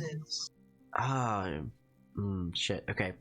That is a 20 for insight. 20 for insight. Okay, so tending to the perception checks, all of you rolled high enough to kind of observe a little of their conversation. There is an exchange of goods. You can see what looks to be like identical bracelets, and there is mention of them being a charm of desire. And it seems like one is like glimmering and shining and like, you know, like it's been freshly polished, and the other one seems dull, like it's been rusted over time. And the rusted one is being handed to the cloaked figure. So there's an exchange of goods here, probably exchanging an old for a new, something like that. As you observe this interaction, as I tend to the insight check, which I'm going to be messaging you. Whispers. You all go ahead and roll one last stealth check to remain hidden. I will say because of the survival checks that have been consistently good, and because of your last successful stealth check, all of you get this at advantage. Oh, thank goodness. If Nadine's grave is anywhere nearby too, I would like to be, as part of this stealth check, like crouching down at the grave site, like looking as inconspicuous as possible. Okay, oh, that's pretty gotcha. good too. That's a nat 20, right? Nice. I got a 13 on my stealth with advantage. Okay, let me write my little insight splurge real quick. Yep, no problem. And I guess I had a 16 for stealth as well, so... Okay. So 16 is the lowest stealth check, right? 13. 13. Ooh, okay. Actually... Yeah. Let's just, because we're filming this, can I have all of you mute except for Kadim? You mean deafen? Deafen, yes. Thank you. How will you alert us that you want us back? I will wave. I will Okay. wave. We'll do a bird wave, alright? And I'll wait here for a moment. Alright, so. Hold on. I know, I'm waiting for Lynn. Okay, cool. So everyone is Nope. deafened. There she is. Okay, so Kadim notices that as this woman is standing, her posture is very upright, and at least in Vedn, you're not so sure about Irahin, but at least in the Vedn region of the Kivarehdanne Claw, the people who have exceptional posture tend to be men, so it's a little uncharacteristic. It's also like typically women feel more at ease culturally, so like that kind of allows for, you know, some amount of slouching that's kind of seen as like cool almost. This woman has none of that, so there's a very nuanced behavior for her. So she's very much is against the norm of society. Is something that you notice. You also notice that she seems to possess a lot of magic. You being a reader of magic, you take note of various runes inscribed across her cloak, which is navy blue in color. The runes themselves are in red. There's a lot going on with her that seems like she is more than she seems, if that makes sense.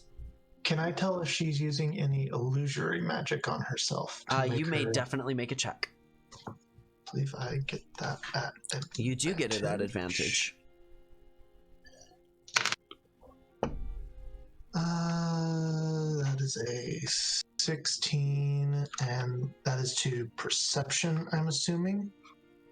It's technically most illusion checks are investigation, but I think that's actually better for you, Yes, isn't I it? believe you are correct. Yeah, it's perception or investigation, whichever one you want. So I will go with investigation, Okay.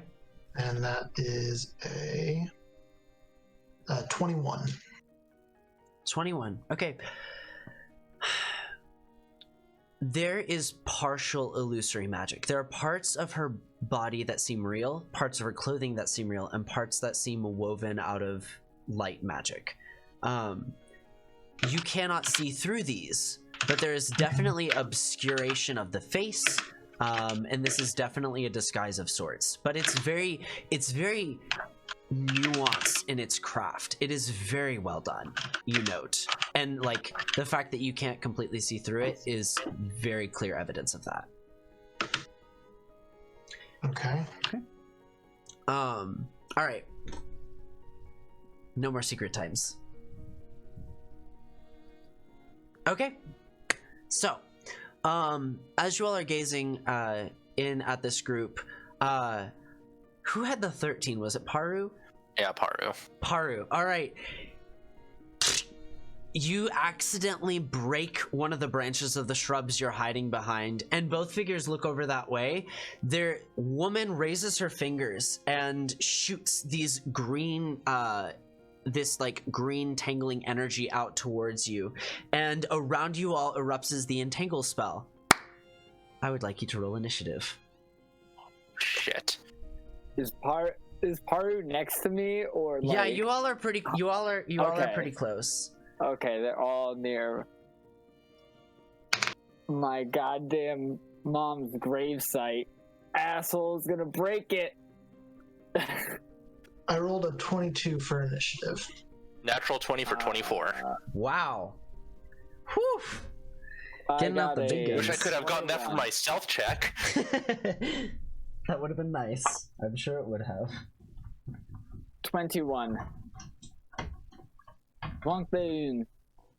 Okay.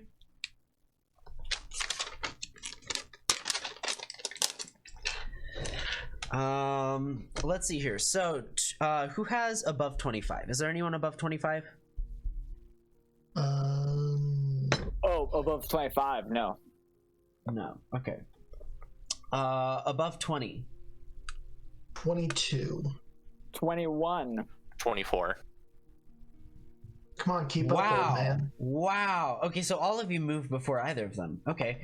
So all of you are gonna start your turn pretty much simultaneously. Like this isn't even like a competition. Like you're all above 20. So they're at 17 and 20. So this is not gonna make much difference. All of you need to make a dexterity check against entangle or be restrained. So as the vines wrap around you all from every different angle. Saving throw. Saving throw. Thank you for clarifying. Natural 20. Got another natural 20 for 26. The I failed. rolls are working. I failed. I rolled a 2. Okay.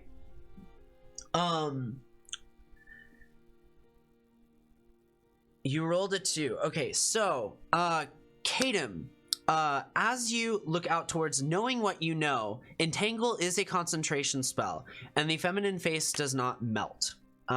There are other elements that seem to grow, that seem to melt away. And you guys can see this cloak that this person is wearing seems to fade almost to like a grayish dull color. And there are elements of their visage that are now revealed. The face itself is no longer covered by a hood. Instead, you can see very clear eye makeup. There is very intense black wings and mascara. The face is kind of rounded, if a bit gaunt, but the female figure looks at all of you in kind of fear for a moment as she finishes this spell. And yeah, 24. Who's 24? Haru. Okay.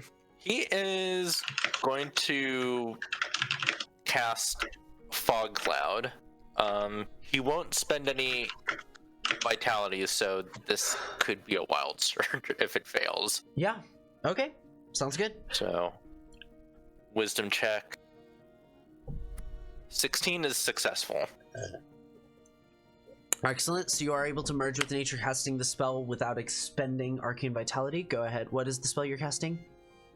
He's casting fog cloud, so essentially, just a obscuring the bunch area. of mist kind of obscures like around the party to like conceal them, so they can't really be seen. Right. I was about to say. So this is considered full cover visually, but not like full cover as in functionally. Okay. Cool. Excellent. So.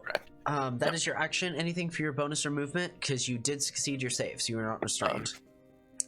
Yeah, movement. He's going to try to climb a little bit out of the entanglement, and if there's a tree nearby, he would essentially try to climb the tree a little bit just to get a little bit of height, but staying within the cloud.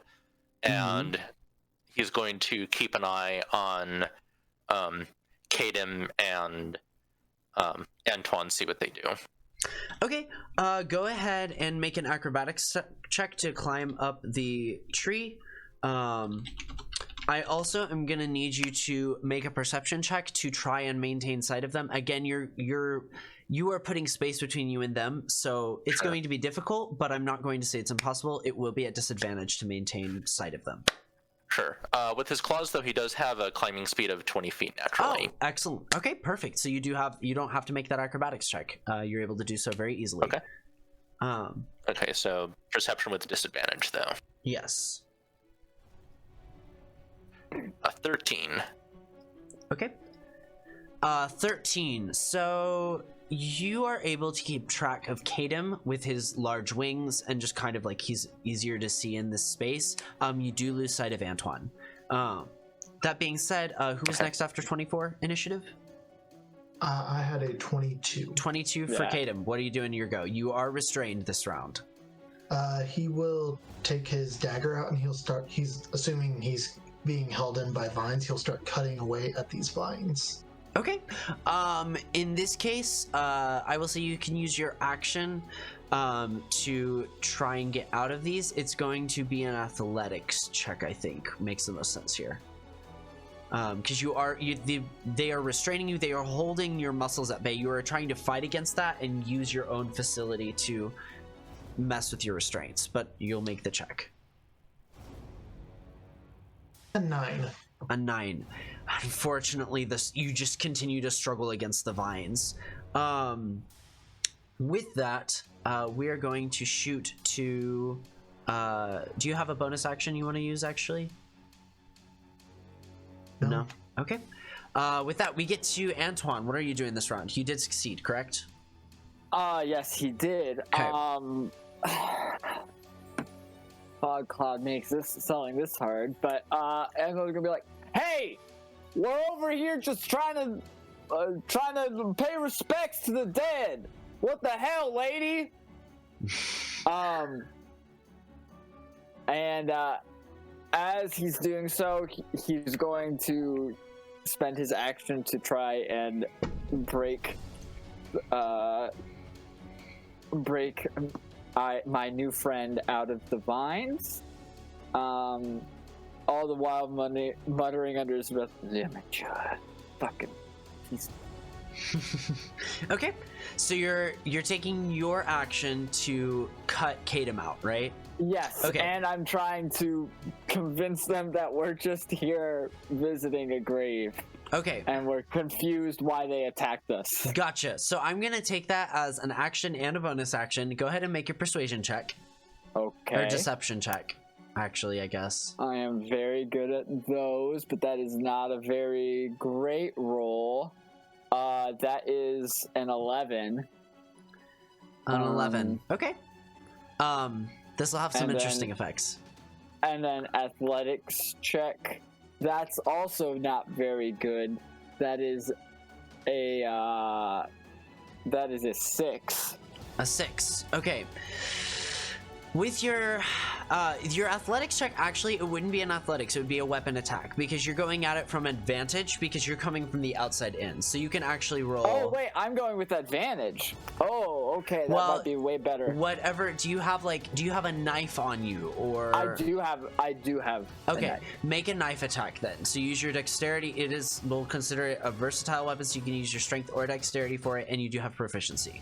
Okay. So that's what you're going to use as your roll for this. Wait, I have proficiency? I don't have proficiency in daggers. It's a knife, and I feel like everyone can kind of use a knife. So I'm going to let you add proficiency to it. Sure. To cut vines, it's not a terribly difficult process. So. That's fine. I'll take it. I'll take it where I can go. And that's a better roll, so that's 17. 17? Okay. That is just barely enough to beat the spell save DC. Okay. Yeah. Yes. So you cut through that, and you can't see the woman actually, so never mind. As you cut through the vines, Kadem, you are freed. Antoine, you do still have a movement. What would you like to do here? I'm going to stay where I am. Mm-hmm. I'm not moving. Okay. Even with the entangled lines? Because when you start your turn, that's when you get restrained if you fail to save. I guess I will. How big is the radius of this? Like 15, like a 15-foot cube, or? I think entangled. It's a 20-foot. It's a 20-foot cube, 20 foot. If I remember correctly. Okay. Let me double check, but I'm pretty sure that's it. I will move as little as I need to get out of the vines. Okay. So as little as I have to actually move. All right. Yep. 20-foot square. So I will say it took less than 10 feet to get to Kadem, so I don't mind you just being right outside. Are you gonna go towards your adversaries or away from? No, I am just. I want to say it's like neutral. Neutral. So like. Okay. Staying near the grave that I was next to. Gotcha. Okay, cool. Yeah, you are able to do so. As you finish your round, that brings us to the two figures, Croas and the cloaked person. You guys can hear rustling as the cloak billows in the wind as the female caster is probably running away. However, Croas, you hear that tabaxi kind of let out like a cry and a little bit of almost like a meow with it as he kind of trips over something. You hear the bell ring, dong, as he runs away, but you can hear his footsteps leaving the area. The fog that you cast, Paru, is now almost like darkened. And with that, we come back to the top of the round. Technically, we are out of combat for now. So, there is no initiative. You all have a moment to respond.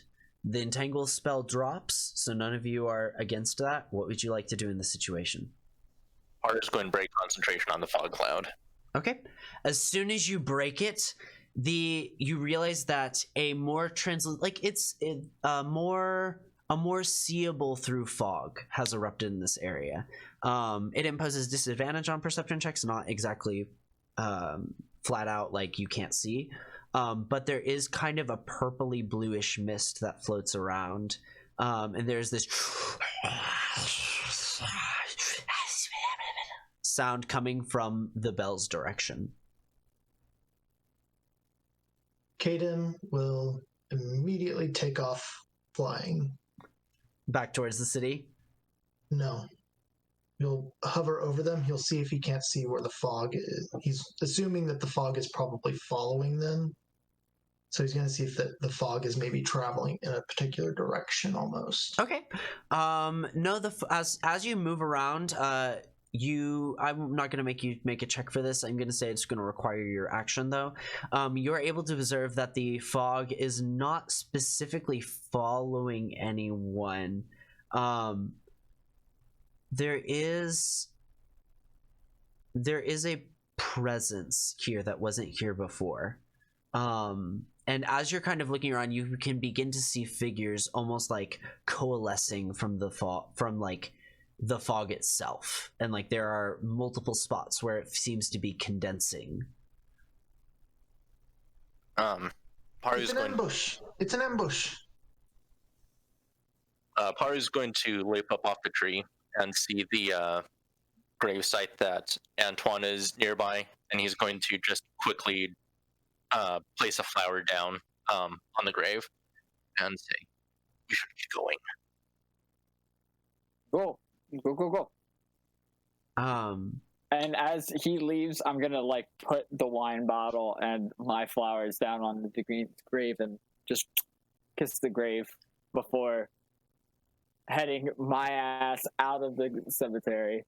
Yeah. Okay. Shit. Okay. As you set the flowers down on the graves, you both begin to leave, and there is a large shadowy figure that just hovers above the bell that just looks like it's heading towards you. And as you look back, probably in preparation to fight this thing, another figure rises out from Nadine's grave, and you see what looks to be an ethereal version of Nadine. She looks younger from what you remember, Antoine. Her Air Genasi body is just floating as if she is this embodiment of storm and wind energy. And she flies towards this creature, says, "You shall not harm them." And she flies into it, and you just see this puff as she collides with this creature. And there is nothing there. The smoke has dissipated completely. The wine bottle and the flowers, not there. And there's utter silence in the night.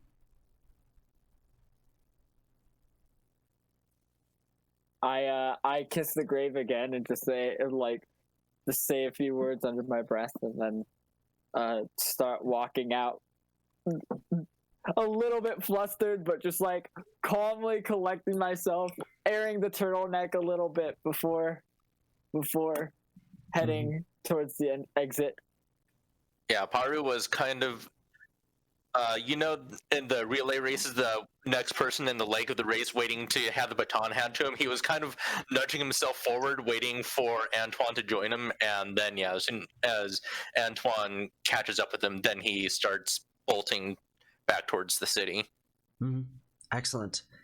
As you all are heading back, Antoine, as you're leaving the gravesite, you hear Nadine's voice say, "Never forget your worth, Antoine. I love you." And the voice fades. Keep walking. But I got a smile on my face now at the very least. Okay. Power walk though. We're power walking at least out of here. This is like mom in aerobic class level power walk. Perfect. We love it.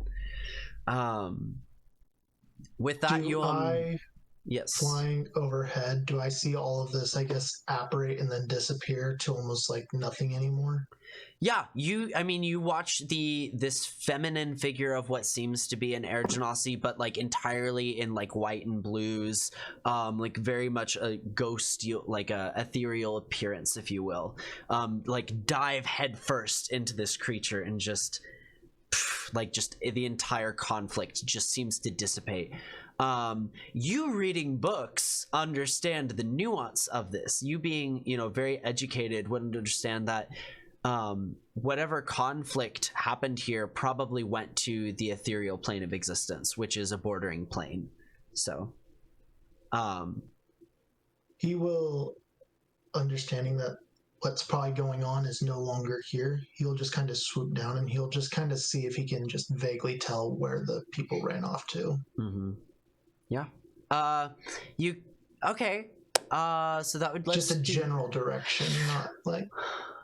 It's still going to require an investigation or a survival check. I'll let you use either here. Investigation it is. We got our intellect boy over here. Not harsh anymore. It's not harsh anymore. That's a 18. 18. Excellent.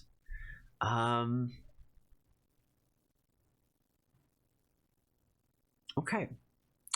With an 18, you can tell that what look like very cat-like paws in the ground head off in a certain direction, pretty much straight down the path you guys came. Like, if you guys keep going this direction, you're headed in the same direction. He might be moving faster, especially if you were to consult Paru, would probably understand that Tabaxi. So he was heading back into the city then? Yes, Crow is headed back into the city. The boots that were... what's the word? Footprints. Boot prints. That is the word. Okay. The boot prints of the female figure, like, there is no evidence that she actually walked from her location. Interesting. Okay. I will go back and I will try to fly overhead and catch up to them with my 50-foot flying speed. Okay. As you all make your way back into the city, you are met with the same festivities as before. Are you all trying to spy further on Crois, or are you... I am. Okay. At least while I'm going back. Paru and Antoine, what are you doing? Paru's... Sorry. Go ahead. You go ahead. Actually, Paru was going to defer to Antoine because you're more of the expert with these things, so Paru doesn't even know what the hell he's got himself into. He's like, all right, well, I asked you for help. I'm helping.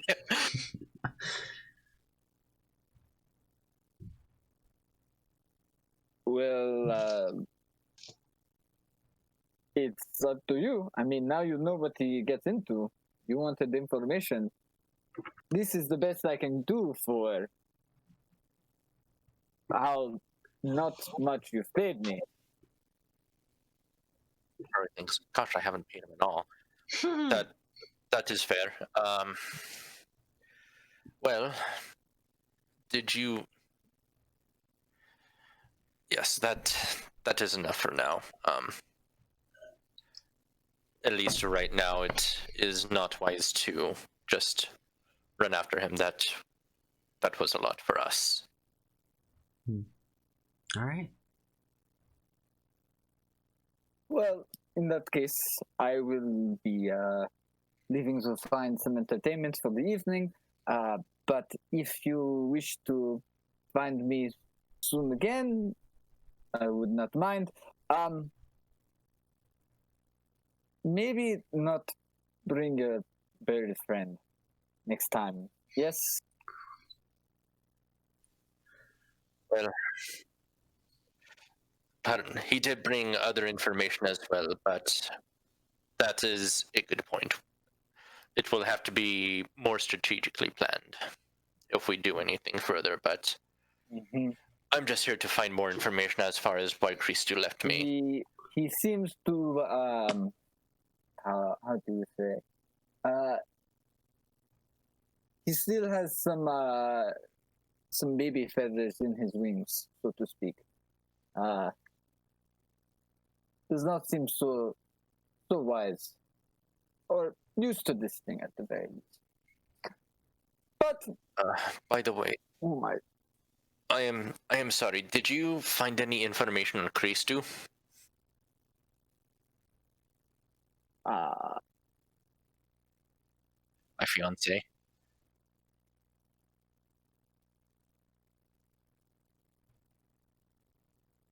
He's reading the notes I sent him. Yeah, I'm double checking. No, of course I read these notes like 500 times before session. That's not an expectation. I'm just thinking of what to say. I have these notes memorized to character. I don't even need to reference them. I'm sure you do. It's a monologue at this point, right? You could perform it for an entire audience. Oh my goodness, yes. Like I could probably get into an acting school on that monologue. I'll just start writing monologues for you guys. That's just what I'm gonna do. No, I did not find any information on your female friend. I will keep my ears open, but that is the best that I can do.